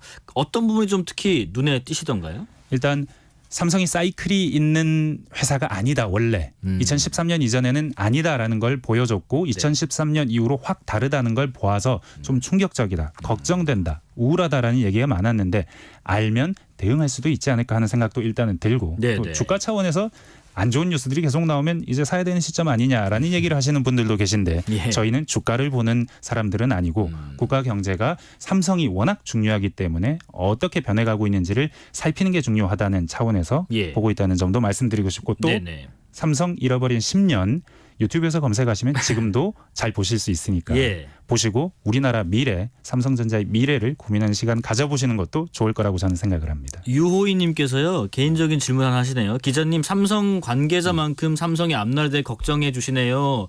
삼성을 이렇게 걱정하시는 이유는 하시는데 예. 대한민국에서 가장 큰 회사, 대한민국이 수출로 먹고 사는 회사인데 그 수출의 핵심 제품인 반도체를 가장 잘 만드는 회사, 지금까지 우리나라 성장을 이끌어왔던 회사인데 지금 우리나라 전체 경제와 똑같이 저성장의 침체에 빠져드는 것 아니냐는 걱정이 들기 때문에 이러면 누구라도 걱정해야 되지 않겠습니까? 네네. 그런 부분에서 심층 취재를 하셨습니다. 자, 여기까지 말씀 듣겠습니다. 앞서 말씀하신 것처럼 오늘 서영민 기자의 이야기를 듣고 프로그램을 찾아보고 싶으시면요. KBS 시사기획창 홈페이지 그리고 유튜브 통해서 458회입니다. 삼성 잃어버린 10년 편을 보실 수 있습니다.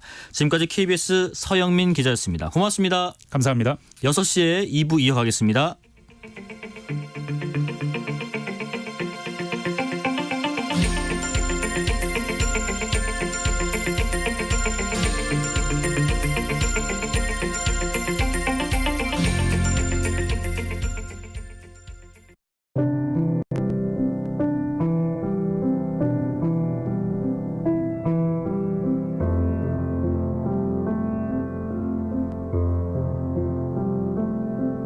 KBS 라디오 연중기획 희망충전 대한민국 578번째 이야기.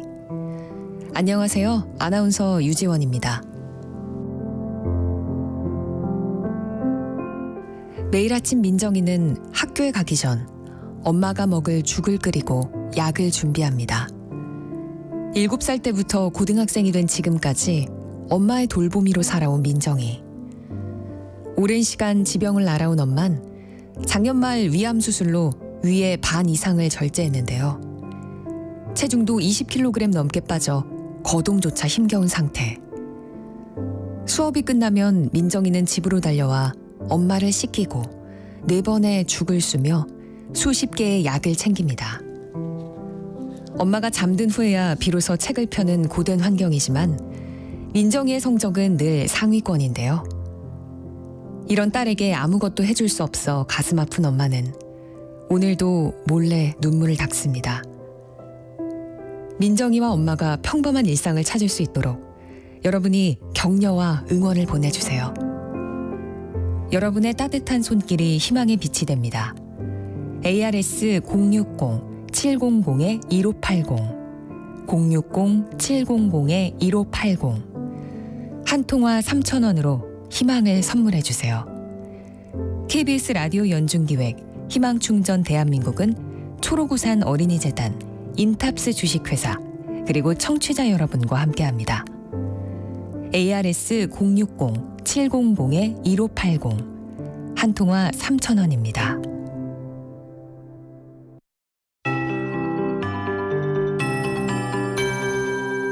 KBS 58분 날씨.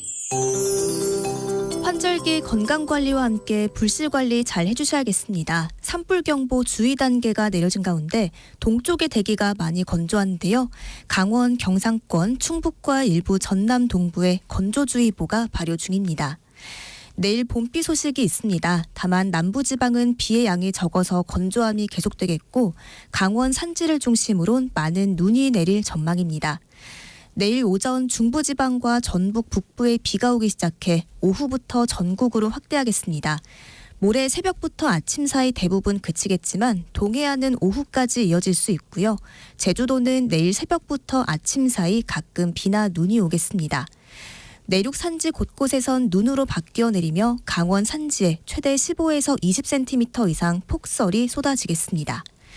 내일 오후부터 해안가에 바람도 매우 강하게 불겠고 대부분 해상의 물결도 최대 4에서 5m까지 높게 일겠습니다. 주 후반까지 아침 공기는 차갑겠습니다. 내일 아침 기온 서울이 3도, 춘천 0도, 대전 4도, 광주 5도, 부산, 제주 10도 안팎으로 오늘보다 조금 높겠고요. 낮 기온은 서울이 12도 등 일교차가 매우 크겠습니다.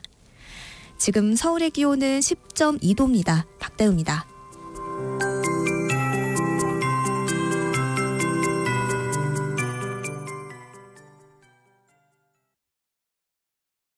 정성을 다하는 국민의 방송 KBS가 6시를 알려드립니다.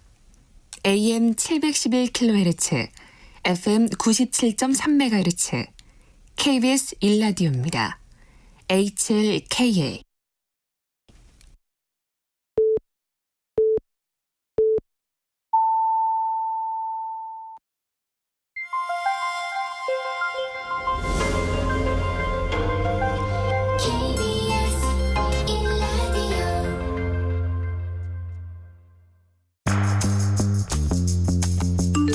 여러분은 지금 퇴근길 시사편지 한 장, KBS 1라디오 뉴스레터 K를 듣고 계십니다.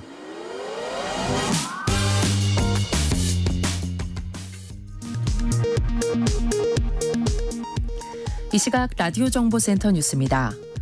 의대 증원을 둘러싼 정부와 의사단체의 갈등이 한 달째인 오늘, 전국 의대 교수들은 오는 25일부터 사직서를 제출하겠다고 밝혔습니다. 정부는 의사협회 비대위 일부 간부들에게 3개월 면허정지 처분을 내렸습니다. 북한이 오늘 오전 동해상으로 단거리 탄도미사일을 발사해 한 달 만에 미사일 도발을 재개했습니다. 한미 외교장관은 북한의 미사일 발사를 규탄했습니다. 대통령실은 이종섭 주 호주 대사가 언제든 공수처 조사에 즉각 응할 것이라며 공수처도 이 대사 출국을 허락했다고 밝혔습니다. 공수처는 출국을 허락한 적이 없다고 즉각 반박했습니다. 정부가 잡히지 않는 과일 물가 안정을 위해 바나나와 오렌지 등 직수입 물량을 계획보다 늘리기로 했습니다.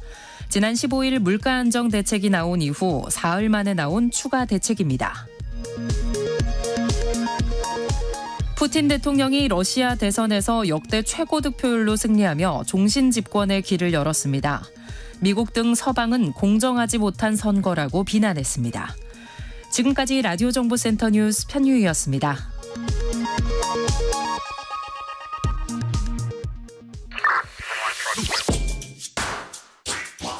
뉴스의 진수를 보여주는 인터뷰, 뉴진수.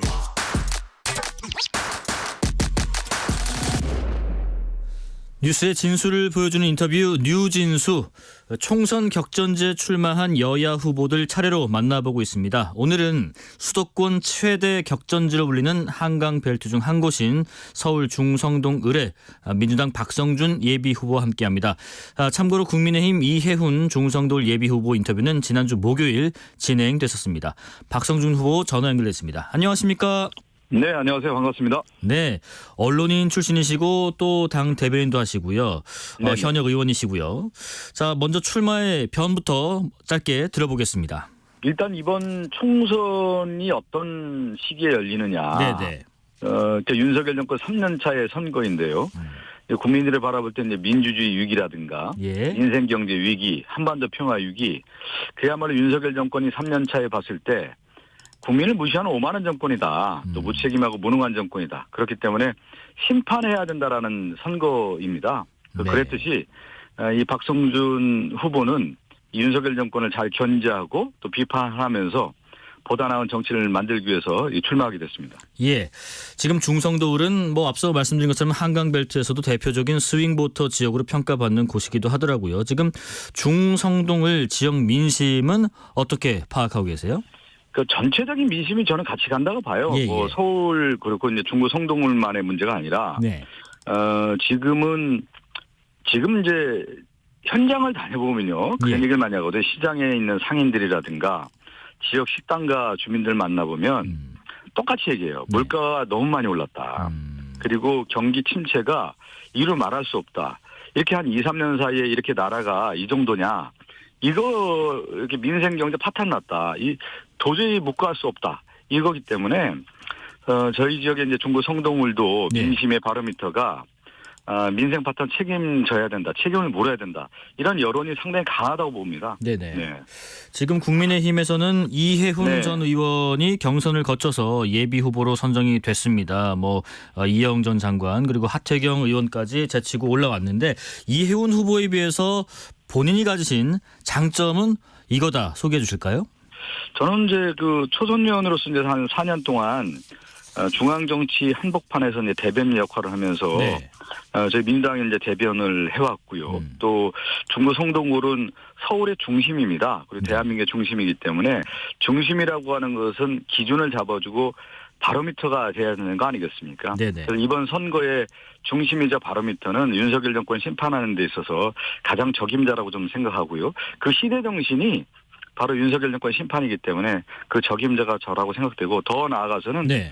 결국 이제 우리 지역 발전을 위해서는 지역의 소상공인이라든가 자영업자들도 상당히 많이 있고 또 저희 지역의 특성 중에 하나가 주거 지역도 상당히 많이 있습니다. 이런 민심을 좀 바로잡으면서 지역 발전을 위해서 제가 더 적임자라고 이렇게 생각하고 있습니다. 네. 네. 지금 지역 현안 관련해서요. 가장 네. 시급한 거 이거부터 우선적으로 혹은 연장선상에서 해결해야 된다 하는 지역 현안이 있다면 뭐가 있을까요? 네, 지역이 이제 중구 성동굴이 이제 서울의 중심이면서 예. 경제의 중심이었는데 상대적으로 이 재개발이라든가 재건축이 상대적으로 어려웠던 문제가 하나가 뭐였냐면 네네. 우리 중구가 남산으로 둘러싸여 있거든요. 예. 그리고 중구는 역사 문화 도시 아니겠습니까? 네. 역사와 전통이 있는 도시이기 때문에 개발에 있어서의 어떤 제한되는 게 상당히 많았어요. 고도 제한이랄지. 네, 그것이 이제 네. 중구민들이 가장 원하는 것이 뭐냐면 몇십 년 동안 남산의 고도 제한을 완화해서 개발을 좀 원활하게 해줄 수 있는 것을 원해왔는데 네. 저도 여전히 지금까지 이제 현재 진행형이고 그것을 달성하기 위해서 노력하는 중이고요.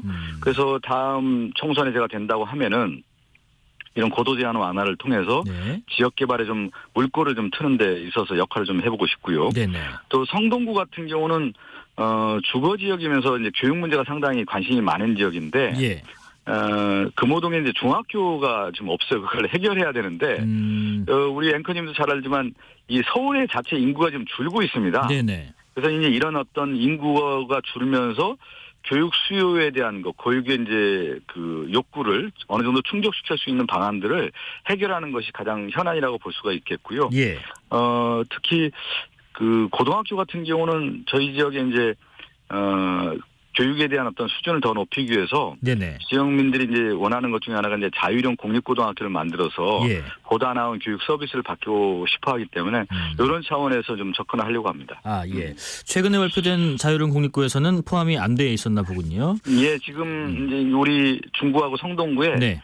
만약에 이제 제가 한다고 하면 그 부분을 좀 더 집중적으로 추진해보고 싶습니다. 네. 예. 그리고 지금 의원님께서 재선에 성공을 하신다면 또 하나 네. 반드시 추진하고 싶어 하시는 사업 중에 하나가 복합 문화체육 스퀘어 조성을 꼽으셨던데요. 예, 이것도 예. 간략히 설명해 주실까요? 그 중구는 예. 이제 상업지역인 반면에 토지 가격이 워낙 비싸요. 그렇습니다. 그러다 보니까 문화시설, 체육시설이 없어요. 네네. 이게 이제 그러다 보니까 우리 시민들이 어디 가서 문화 행사라든가 체육 행사하기가 상당히 어려워서 제가 그런 차원에서 지금 이제 중구의 약수동 쪽에 청소년 수련관이 있습니다. 예. 이걸 이제 재개발, 재건축을 통해서 새로운 종합 체육 문화시설을 좀 건립해서 시민들에게 보다 나은 그 체육 시설을 제공하려고 하고 있고요. 네네. 또 성동구도 그 주거 지역 예를 들면 옥수동 같은 경우는 90% 이상이 아파트고 금호동도 80% 뭐 80대 중반 이상이 아파트가 있는데 뭐 아파트에 이제 요즘에 그런 문화 시설들이 있다고 하지만 지역민들이 좀 더 원활하게 문화체육을 즐길 수 있는 시설이 부족하다 보니까 옥수종합사회복지관을 좀 개발을 해서 그런 복지설을 좀 강화하려고 하는 공약을 내세우려고 합니다. 예.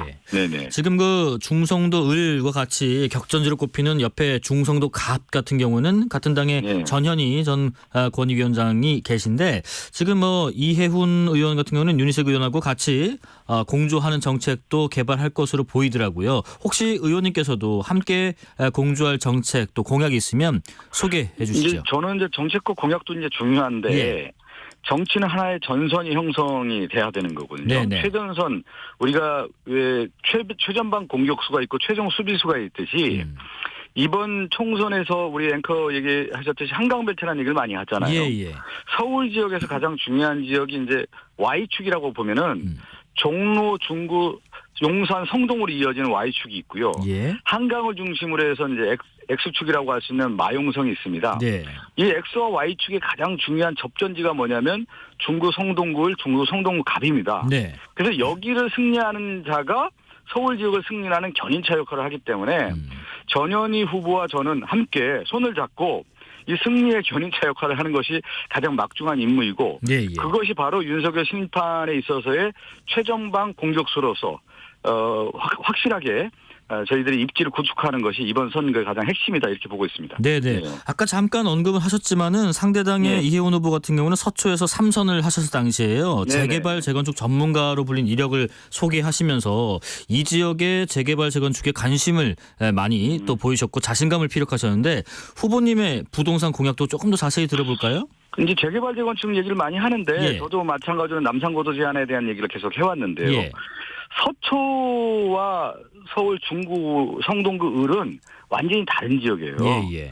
예를 들면 서초 같은 경우는 주거 상업 지역으로 이제 목적으로 계획된 도시였다고 하면은 중구 같은 경우는 수백 년 동안 역사가 쌓여온 도시란 말이에요.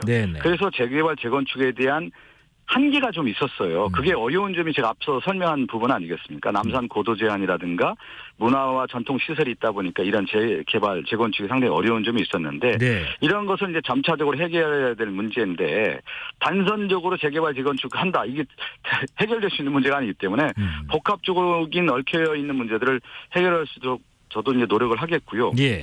또 하나가 이제 재건축 제가 공약으로 내세운 것 중에 하나가 재건축 초과이익 환수세율을 좀 완화하려고 합니다. 장기간 보유하고 있고 직접 살아갈 사람들에게 세금 부담이 너무 과도하기 때문에 이런 문제가 있어서 개발 속도가 좀 더 안 나는 문제가 있단 말이에요. 그래서 주민의 피해가 없고 개발 이익에 대한 과도한 세금 부담을 줄이기 위해서 재건축 초과이익 환수세율을 완화하려고 하고 있고요. 또 하나 이제 하나 더 제가 부동산 관련된 정책을 내놓은 것 중에 하나가 뭐냐면 제가 이제 21대 국회에서 법안을 하나 발의를 했어요. 종합부동산세 있지 않습니까? 종부세. 그 기준을 공시지가 9억 원에서 12억 원으로 제가 완화하는 법안을 이제 통과시켰는데요. 이번에 좀 더 이 종합부동산세가 상위 한 1% 정도밖에 해당이 안 되는 원래 제도였는데 부동산이 올라가다 보니까 대상자가 너무 많아졌단 말이에요. 그래서 이제 제가 이번에 만약에 새로운 국회에 다시 또 들어가게 된다고 하면은 이 종부세 기준을 공시지가 기준으로 해서 지금의 현재 12억에서 한 16억 정도로 완화를 한다고 하면 1가구 1주택자의 종부세는 상당히 완화될 수 있다. 여기에 좀 초점을 맞추려고 하고 있습니다. 자, 그다음부터는 저희가 좀 대변인이시기도 하기 때문에 몇 가지 현안 좀 여쭤볼게요. 지금 의대 증원 갈등 관련해서 의대 교수들이 사직 의사를 밝히고 있는데 의료개혁을 바라는 국민이 많지만 뭐 동시에 불안해하는 국민도 좀 늘고 있습니다. 이 문제는 어떻게 해결해야 될까요? 그 윤석열 정권이 이제 극약 처방을 내세운 거죠. 예를 들면 강경 일변도로서 2,000명을 증원하겠다고 했는데 우리가 어떤 정책을 내놨을 때 맥락이 있어야 된단 말이죠. 그리고 마스터 플랜이 있어야 되는 거 아니겠어요? 그러면 의대 정원을 한 경우에 대해서 누가 반대를 하겠습니까? 그러면 이 정책이 타당하냐에 대한 부분과 이 지금의 현재 있는 의료 문제를 해결할 수 있는 방안이야를 가지고 따져야 되는 건데 단순하게 2,000명을 늘리겠다라고 하는 정책 자체가 의사들에게도 수용되기 어렵고 일반 시민들이 바라볼 때도 이게 과연 타당한 건가 의심을 갖기 시작했고 결국 지금 이제 불협화음이 나오고 있지 않습니까? 그래서 타당한 방법을 만들 수 있도록 저는 정부와 의사단체가 즉각 대화 테이블에 앉아야 되고요. 의료 공백을 해결하기 위해서 모두가 힘을 써야 된다. 이렇게 말씀드리고 싶습니다. 오늘 대통령실에서도 오픈돼 있다. 의제 2,000명 증원 관련해서는 이야기를 밝혔고 또 대통령도 아산병을 찾기도 했는데 대통령실에서 약간 양보하는 협상 여지를 두는 그런 모양새로 보이시나요? 지금 이제 우리가 얘기하는 필수 공공 지역 의료 이게 필요하다고 얘기를 했단 말이에요. 그러면 이제 정책이라고 하는 것은 정책 우선순위가 있고 그 타당성이 있어야 되는 건데 지금의 윤석열 정권의 의료 개혁이라고 하는 것은 의대 정원만 있지 무엇을 하겠다라고 하는 구체적인 내용이 없다 보니까 저는 민심의 이반 현상이 매우 강하게 됐다. 그래서 지금 약간 한 발짝 빼는 모습 아닌가 싶은데 윤석열 정권의 정책이 다 이렇습니다. 지금 보면은. 그냥 던지기식 해놓고 책임 안 지고 뭔가 안 되면 좀 마무리도 제대로 안 되고 이런 식으로 가서는 안 된다. 국가의 정책이라고 하는 것은 책임성이 따르는 건데 저는 참 책임성이 보이지 않는 모습이 참 그렇기 때문에 국민의 신뢰가 지금 잃고 있다라고 보고 있습니다.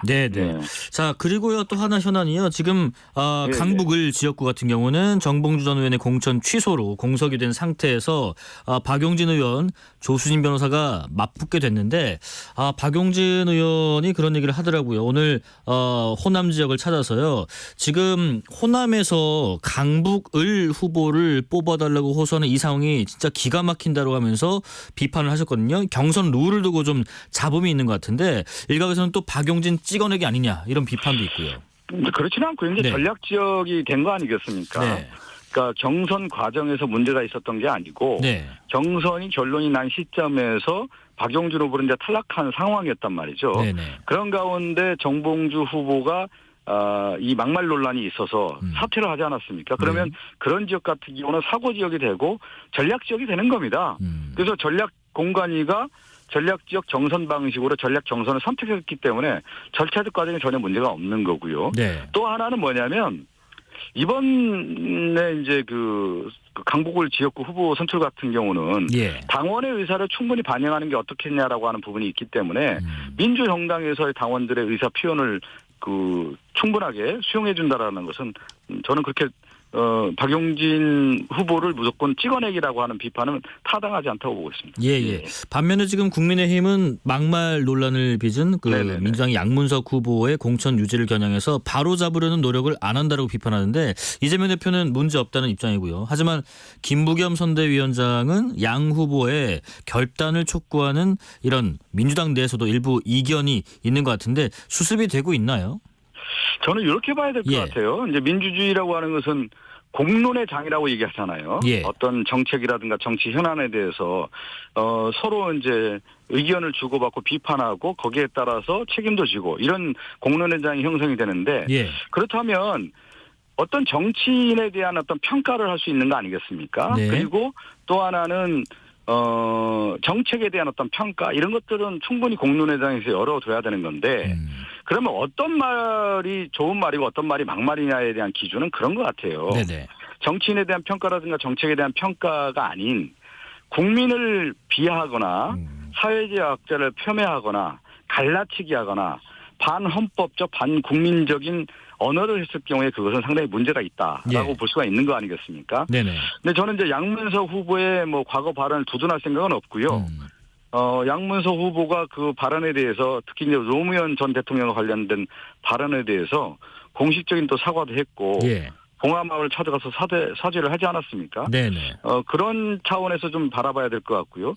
그렇지만 이제 국민의힘의 도태우 후보나 장해찬 후보는 예를 들어 5.18 정신을 부정한다든가 난교 발언이라든가 국민을 비하한다든가 이런 것은 공론회장에 있는 언어가 아닌 것이죠. 그렇기 때문에 당연히 도태우 후보나 장해찬 후보 같은 경우는 공천 취소하는 것이 마땅했고 국민의 질타와 여론이 상당히 안 좋기 때문에 국민의힘이 그것을 공천을 취소할 수밖에 없었던 거 아니겠습니까?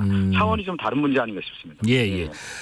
그리고 지금 민주당은 이종섭 주 호주 대사에 대한 특검법을 발의했고요. 황상무 네네. 대통령실 수석에 대한 뭐 경질 내지는 사퇴도 요구하고 있는 것 같은데 향후에 당 차원에서 추가적인 대응 뭐 계획하고 계신 게 있으실지요?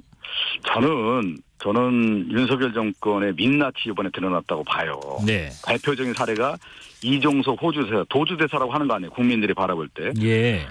그 아들을 군대에 보냈는데 사망했단 말이에요. 근데 그 진실을 은폐하려고 하는 거 아니겠습니까? 최상병 사건. 그 은폐하는 주역이 누굽니까? 외압의 실체가 이종섭 전 국방부 장관 아니겠어요? 네. 근데 그 사람을 해외로 도주시켰다? 그러면 어떻게 국민들이 납득할 수 있겠습니까? 그 문제, 그렇기 때문에 윤석열 대통령과 대통령실 관련된 부분에 대한 것들이 지금 드러나고 있는 시점에서 이종섭 장관이 핵심 키 아닙니까? 그럼 당연히 조사해야 되는 거 아니겠어요? 공수처? 빨리 호주 대사 불러들여서 특검법 받아들이고요. 이종섭 장관 수사해야 되는 겁니다, 이거. 예. 그리고 황상무 대통령실 시민사회수석이죠.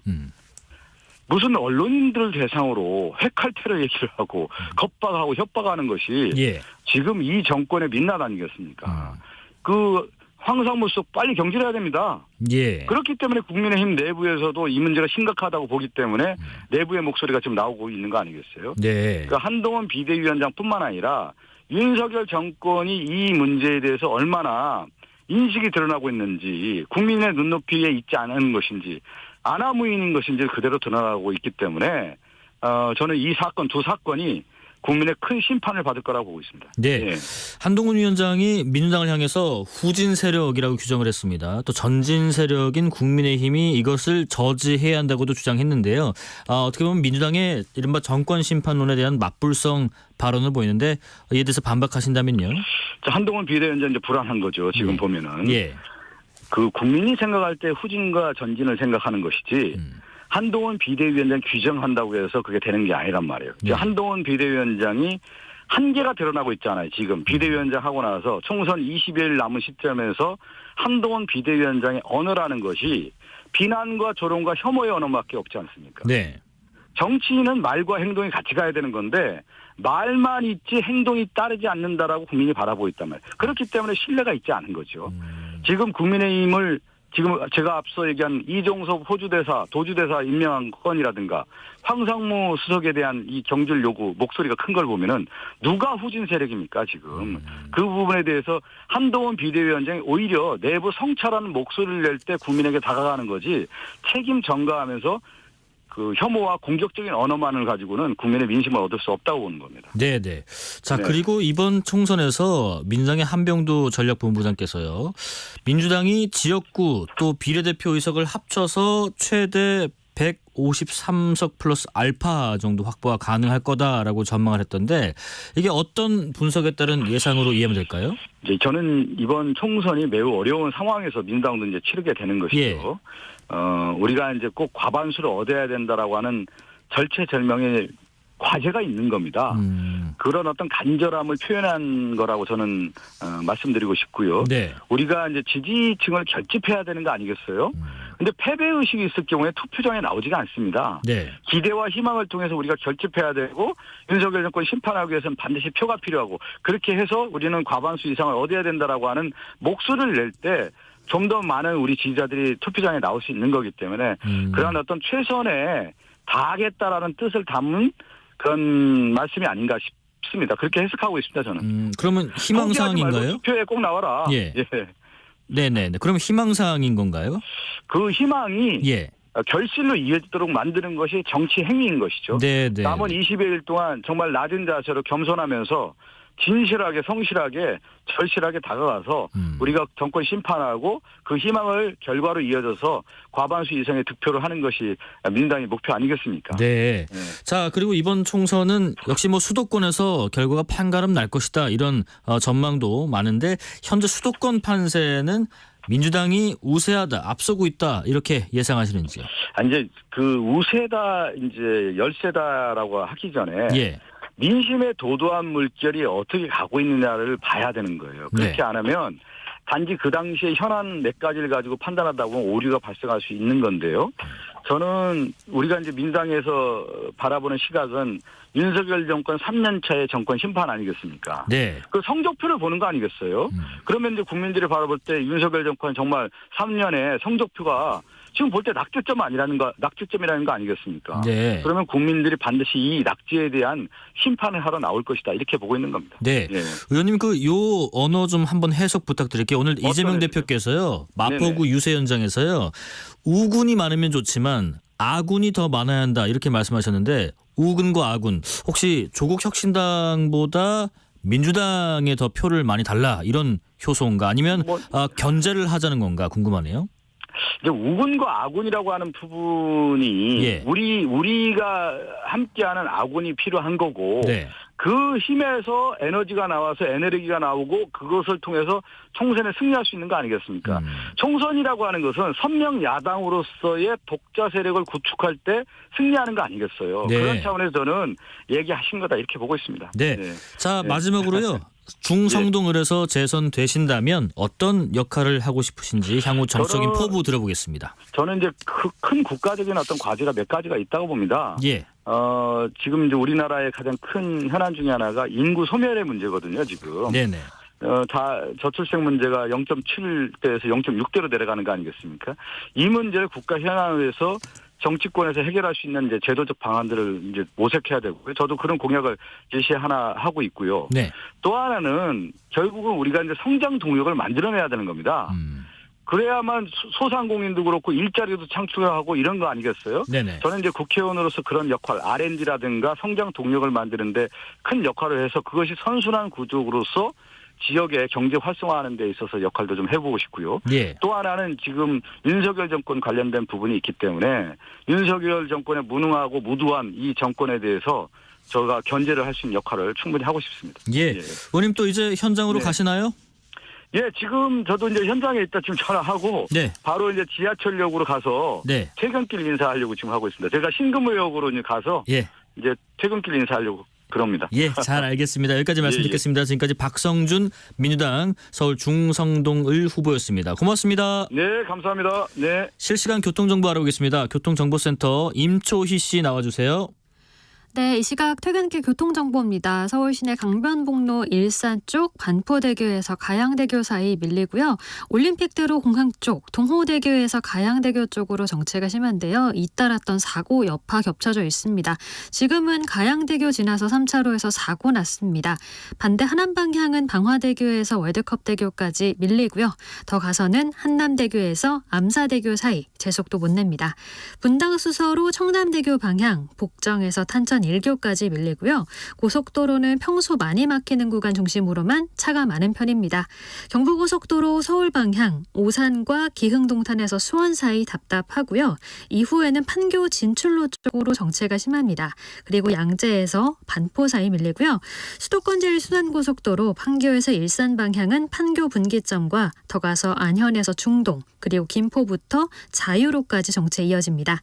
KBS 교통정보센터였습니다.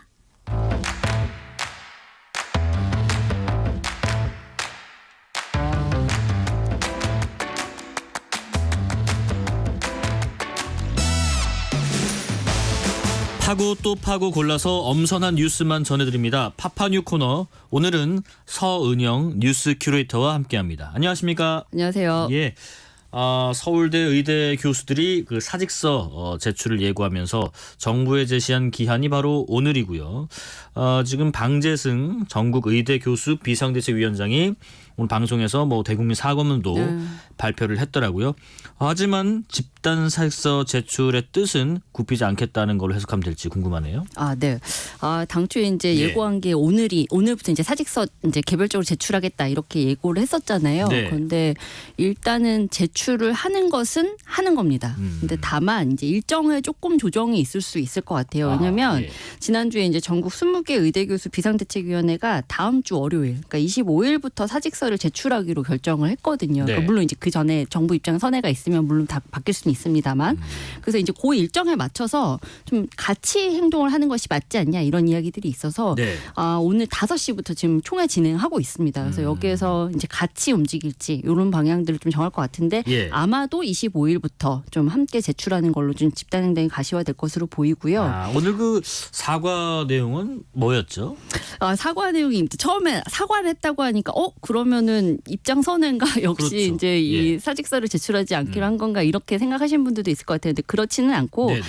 그럼에도 불구하고 왜 사직서를 제출하느냐를 설명하기 위해서 이제 사과문을 발표하신 것으로 보입니다. 그러니까 방재석 위원장이 이제 오늘 한 라디오 방송 출연해서 네. 사과문 발표한 걸 좀 소개를 해드리면 2,000명 증원에 대해서 저희가 설득을 하면 이제 국민이 들어주고 지지해줄 걸로 알았는데 아니었다. 정말 잘못했다. 이렇게 이야기를 하면서 네. 그럼에도 이제 교수들이 할 수 있는 이 마지막 카드는 인생의 모든 걸 걸어온 교수직을 던지는 건데 오죽하면 그러겠냐. 파국을 막기 위해서 교수들이 쓸 수 있는 마지막 카드를 쓰겠다는 거다. 그러니까 이게 그러니까 이 사직서를 제출하는 것 자체가 목적이 아니라 네. 파국을 막고 이 양보를 이끌어내고 대화의 장으로 나오게 하려고 하는 일종의 호소인 것이다. 이거에 대해서 좀 계속 설명을 하고 싶었던 것 같아요. 그래서 이런 내용들이 좀 줄을 잃었고요.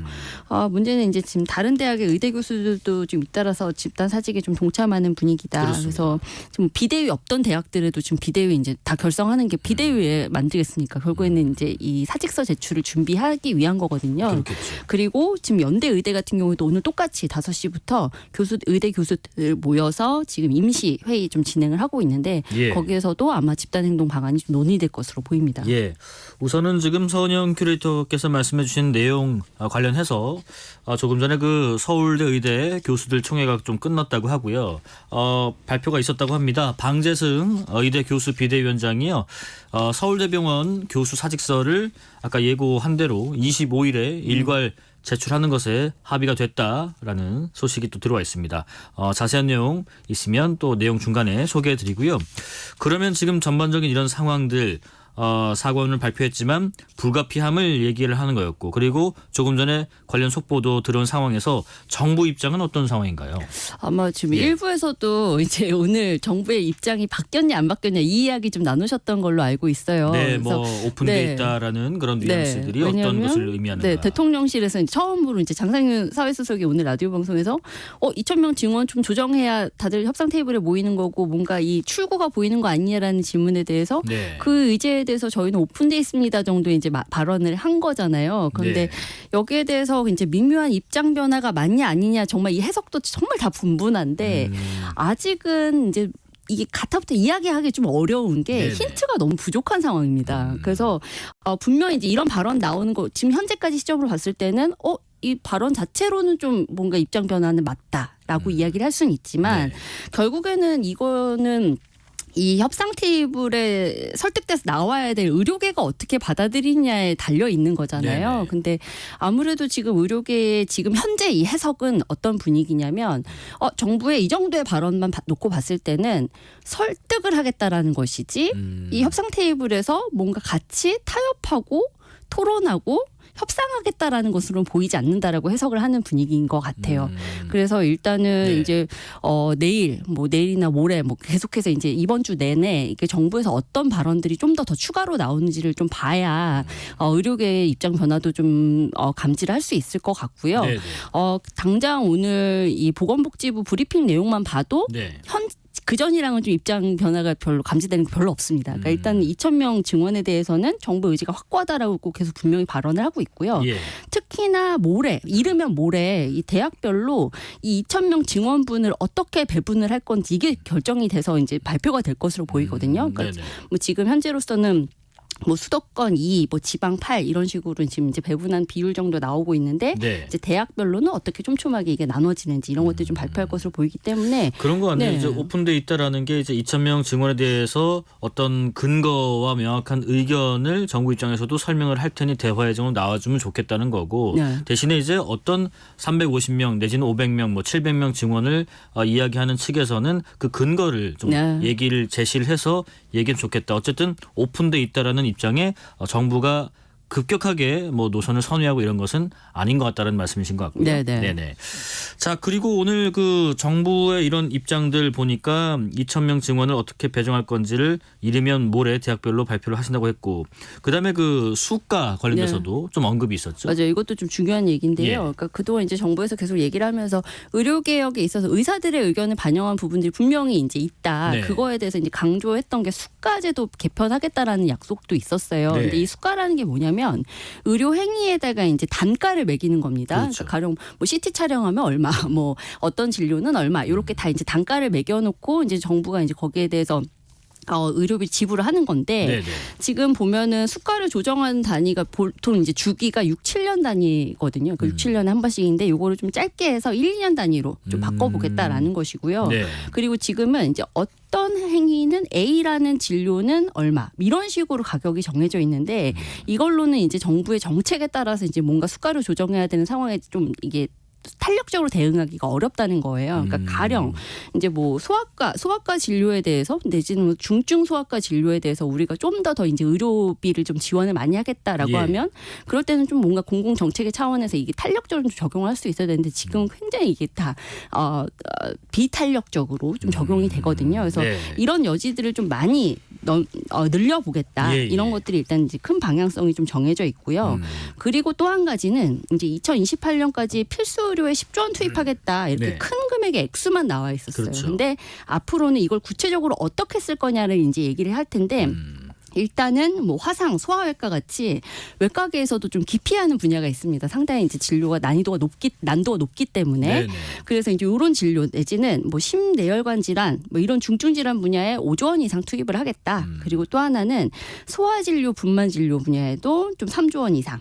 뭐 심내혈관, 중증 소아 네트워크 같은 이제 의료기관 간에 이제 연계 협력해서 이제 진료를 진행하는 이런 부분이 있는데 여기에도 2조 원 지원하겠다. 이렇게 좀 항목들을 좀 구체적으로 발표를 했습니다. 자, 근데 오늘 그 윤석열 대통령이 지금 의료개혁 대책 발표 이후에 처음으로 병원을 한 곳 찾았네요. 여기서 어떤 이야기도 나왔을 것 같습니다만. 맞습니다. 그러니까 처음으로 사실 이제 의료계 만난 거예요. 그러니까 2,000명 증원 딱 이 못 받고 나서 처음으로 만난 건데 일단 이 자리에서는 아무래도 이제 그럼 입장 변화나 이런 것들 좀 감지하기는 좀 어렵고 지금 당장은 정부를 믿고 좀 이 대화 테이블에 나와 달라. 그러니까 여기에서 우리가 지금 그전 정부에서도 계속 이제 이 의대 증원 문제 이야기했지만 결국엔 다들 엄두를 못 내서 늦어버렸는데 이번에도 뭐 증원 단계적으로 하자는 의견도 있지만 그렇게 되면은 또 오랜 시간 걸쳐서 이거 제대로 해결할 수가 없게 된다. 매번 협상할 수도 없지 않냐. 그러니까 의사들께서 걱정하시는 것처럼 의료질 저한 발생하지 않게 할 것이니까 다시 대화 테이블로 나와달라. 이 정도 이야기들을 계속 강조를 했습니다. 오늘 서울 송파구에 있는 아산병원을 찾아서 관련된 이야기를 좀 나눈 소개를 해드렸고요. 자, 다음 소식은요. 서울의 한 중학교 또 고등학교를 찾아가서 범죄를 저지르겠다. 이런 무서운 글이 인터넷 커뮤니티에 올라왔네요. 맞습니다. 그러니까 지금 현재는 해당 게시글이 삭제가 됐습니다만 그 여고에 가서 권총과 칼로 여중에 가서는 폭탄 테러로 살해하겠다 이런 취지의 내용이 담겼고요. 심지어 게시글에 흉기 사진까지 담은 것으로 알려졌습니다.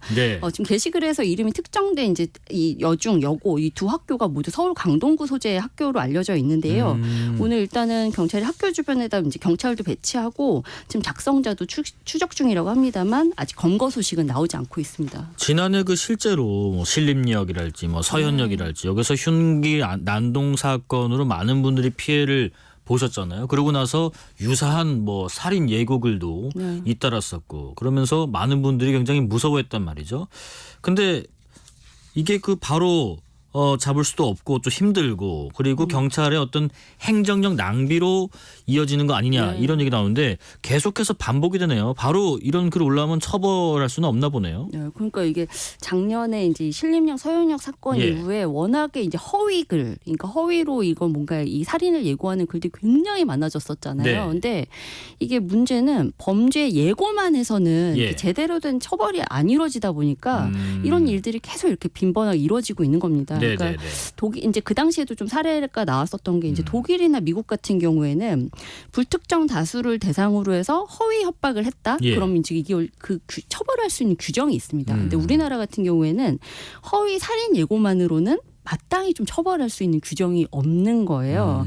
그래서 이제 지난해 흉기 난동 사건 이후에 이제 뭐 그 당시에 거의 막 수백 건씩 뭐 정말 단기간에 한 달 이내로 수백 건의 이제 이 살인 예고글이 올라와서 막 경찰이 수사하고 그랬었는데 경찰이 이제 당시 적용할 만한 혐의가 마땅치가 않으니까 이제 궁여지책으로 뭐 협박죄, 그렇죠. 살인 예고죄, 뭐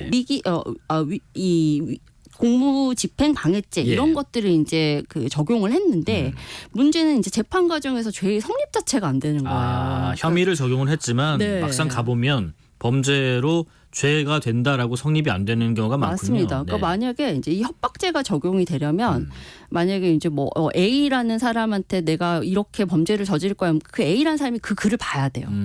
근데 만약에 보지 못했다, 그럼 이거는 협박에 해당이 되지가 않는 거예요. 네네. 그리고 이제 또 하나는 이게 살인 예비죄라고 하면 실제로 범행을 준비하고 구체적으로 이게 실행에 옮기려고 노력했던 그 과정들이 다 있어야 되는 거예요. 그걸 입증을 해야 되는데 허위 글이라면 사실 이런 과정 자체가 없겠죠. 그렇겠죠. 그래서 이러니까 이 죄를 이제 적용할 수가 없는 건데 그래서 이제 작년 8월에 강원도 춘천에서 이제 칼부림 저지르겠다 이렇게 예고글을 올린 20대가 있습니다. 그러니까 20대 남성 같은 경우에는 1심 재판에서 결국에는 징역 8개월에 집행유예 2년을 선고받았는데 그때 이 재판부에서 무엇을 얘기를 했냐면 협박 내용을 실현할 의사가 없었던 것으로 보이는 점, 사회적 유대관계가 분명한 점 이런 걸 봤을 때 이 사람은 지금 이게 크게 이게 범죄로 실행에 옮기려고 했던 것으로 보이진 않는다. 이렇게 판결을 한 거예요. 그래서 이런 문제 때문에 21대 국회에서 공중협박죄. 공중협박죄요.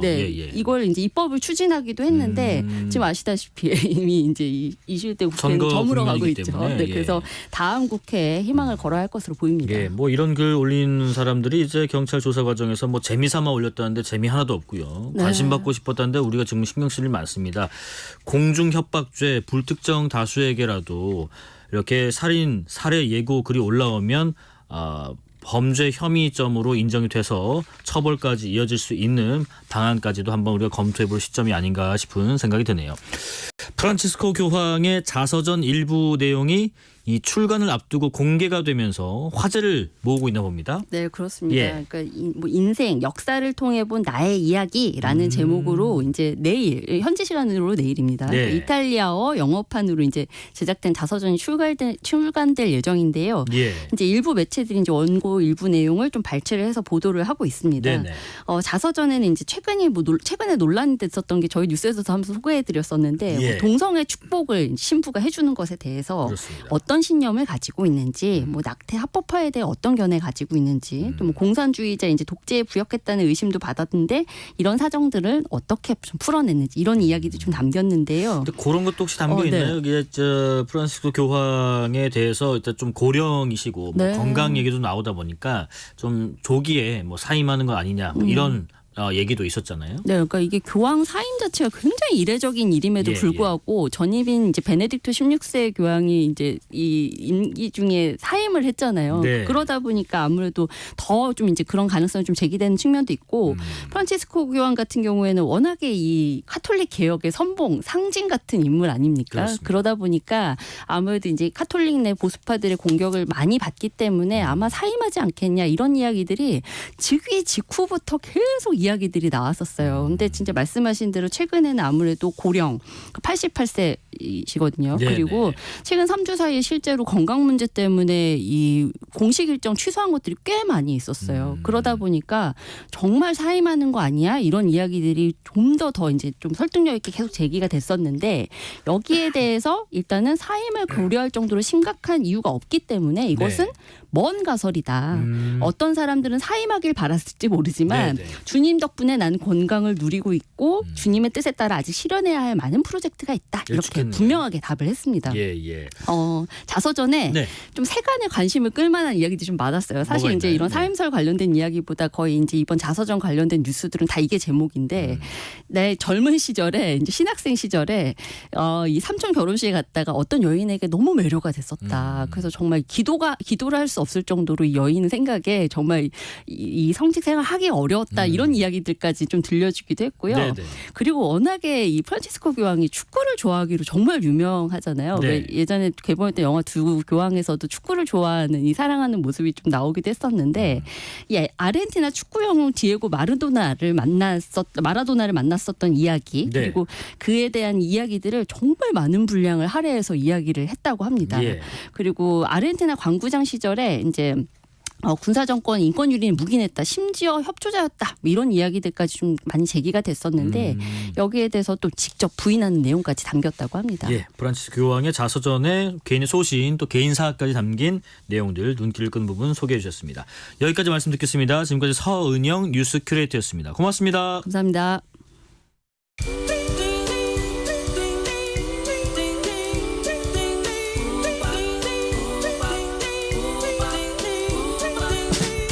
오늘 하루 뉴스를 정리해주는 다정한 편지 한 통. KBS 1라디오 뉴스레터 K.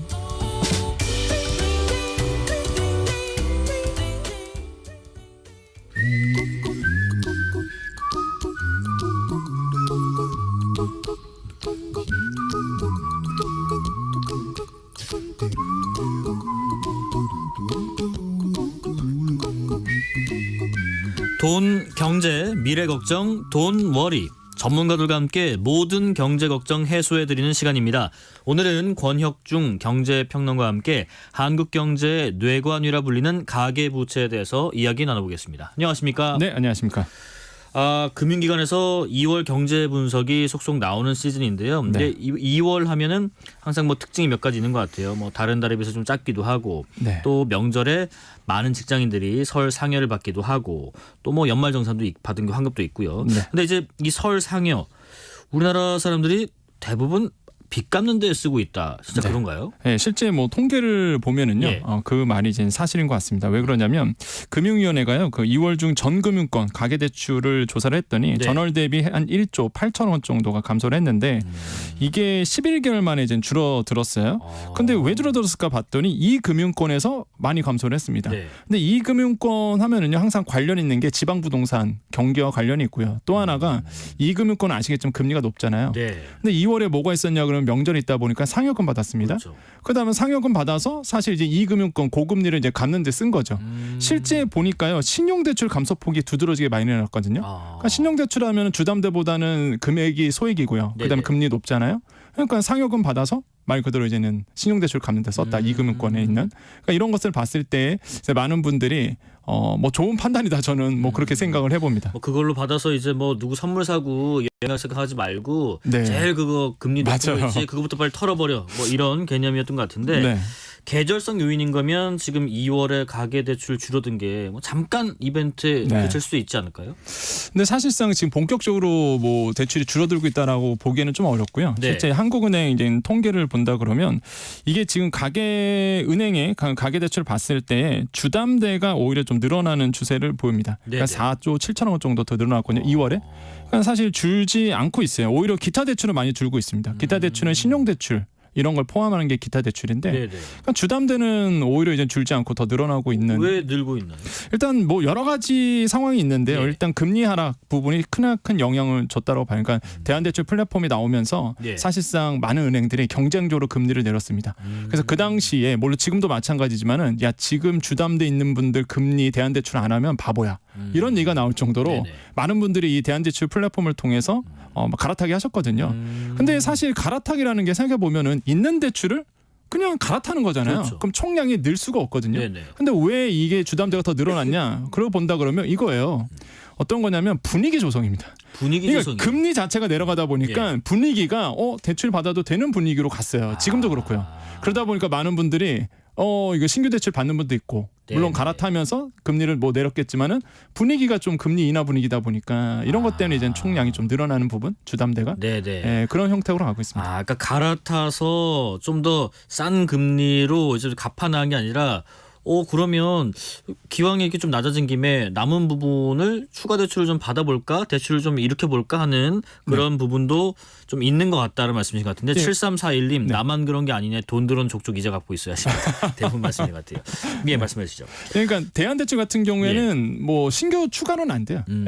대안대출은 있는 대출을 그대로 갈아탄 거다 보니까 신규로 뭐 더 금액이 나오지는 않거든요.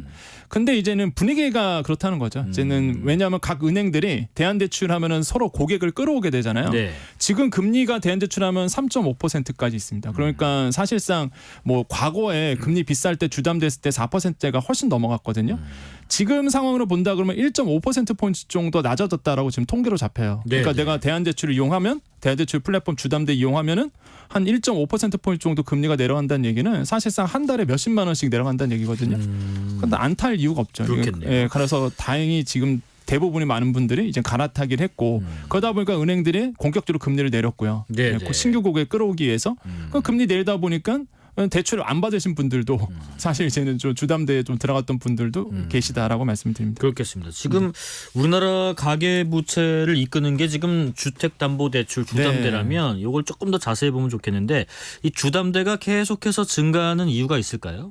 그러니까 주담대 같은 경우가 뭐 부동산 경기잖아요, 결국엔요. 그래서 사실상 지금 뭐 과거보다는 많이 줄긴 줄었어도 계속 증가되는 요소는 분명히 있습니다. 그래서 역시나 금리가 영향을 미쳐요. 지금 본다 그러면 주담대 평균 금리가 1월 기준으로 봤을 때 3.99%거든요. 3.99요. 근데 아시겠지만 1년 전만 하더라도요. 이게 4% 훨씬 넘어갔습니다.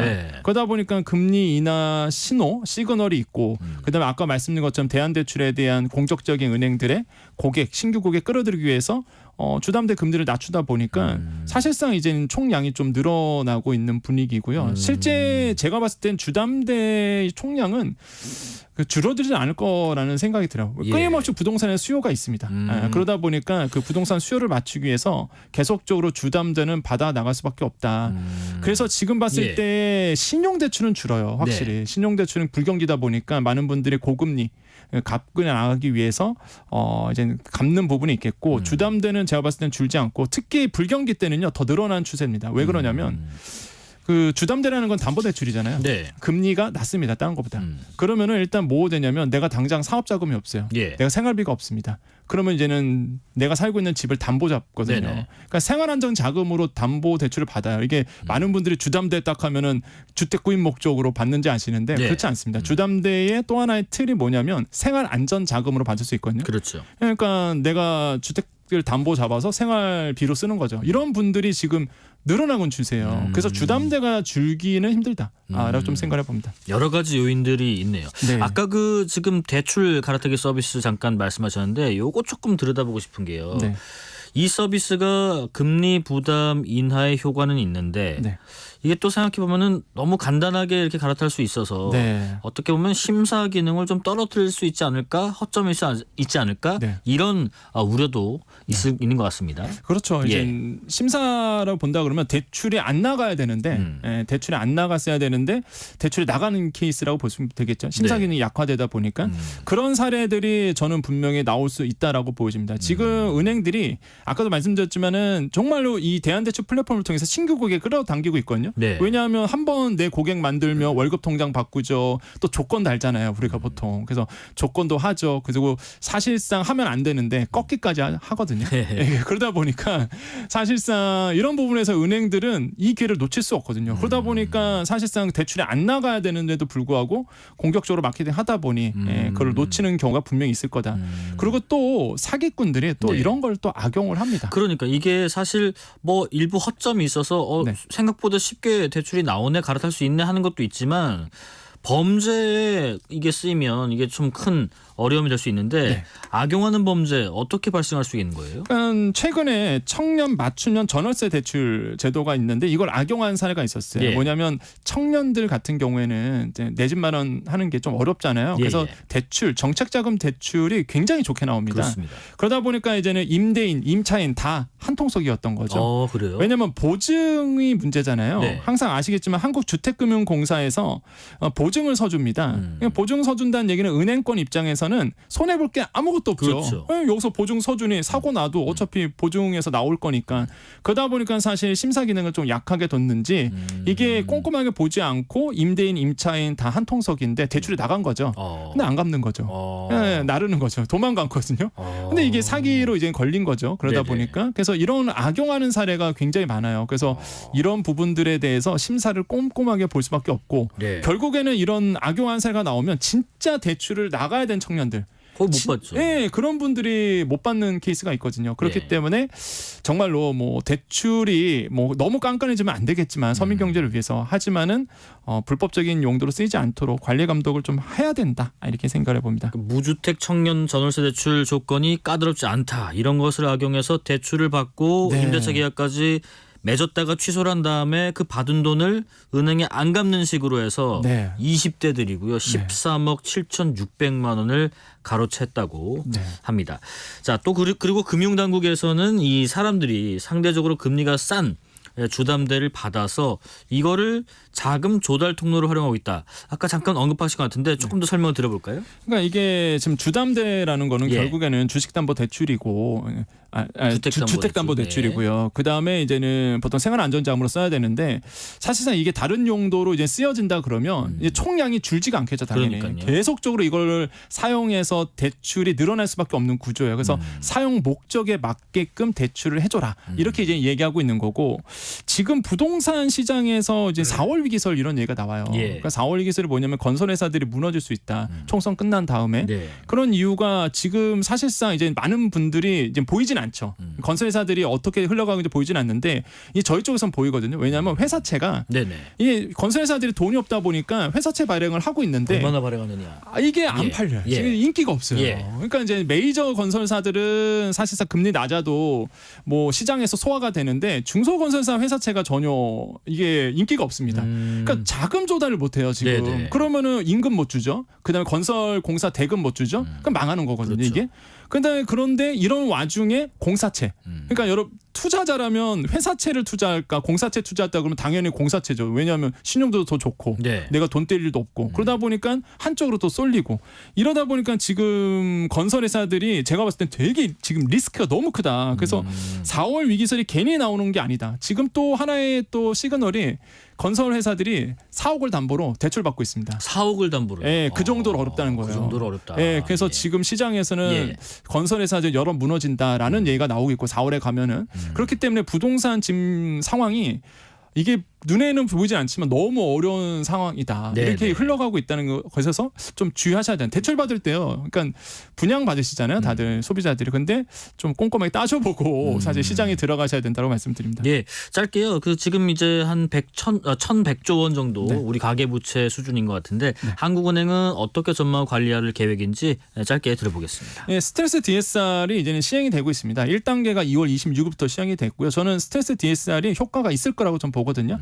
점차도 아마 이 가계대출 증가 폭은 줄어들 겁니다. 증가는 되지만은 그 폭은 분명히 줄어들고 있고 한국은행이나 아니면 금융당국도 이 부분을 보고 있어요. 그래서 스트레스 DSR이 자리를 잡아간다 그러면 대출 총량 그 추이는 좀 줄어들 수 있다라고 이제 보고 있다. 그래서 이런 부분들이 좀 말씀드리겠고 마지막으로 꼭 말씀드리고 싶은 게 정책에 약간 미스매치가 있습니다. 한쪽은 돈을 주이고요. 한쪽은 돈을 풀고 있는 상황이에요. 그러니까 신생아 특례 대출이라든지 기본적으로 특례 대출이 있었잖아요. 이건 돈을 푸는 역할인데 스트레스 DSR은 돈을 줄이는 역할이잖아요. 그러니까 이게 약간 정책이 약간 미스매치가 되는 부분이 있다. 그래서 시장에 한 목소리의 시그널을 내야 시장의 참여자들이 헷갈리지 않거든요. 그렇기 때문에 이런 부분도 좀 주의할 필요가 있다고 말씀드립니다. 네, 여기까지 말씀 듣겠습니다. 지금까지 권혁중 경제평론가였습니다. 고맙습니다. 네, 감사합니다.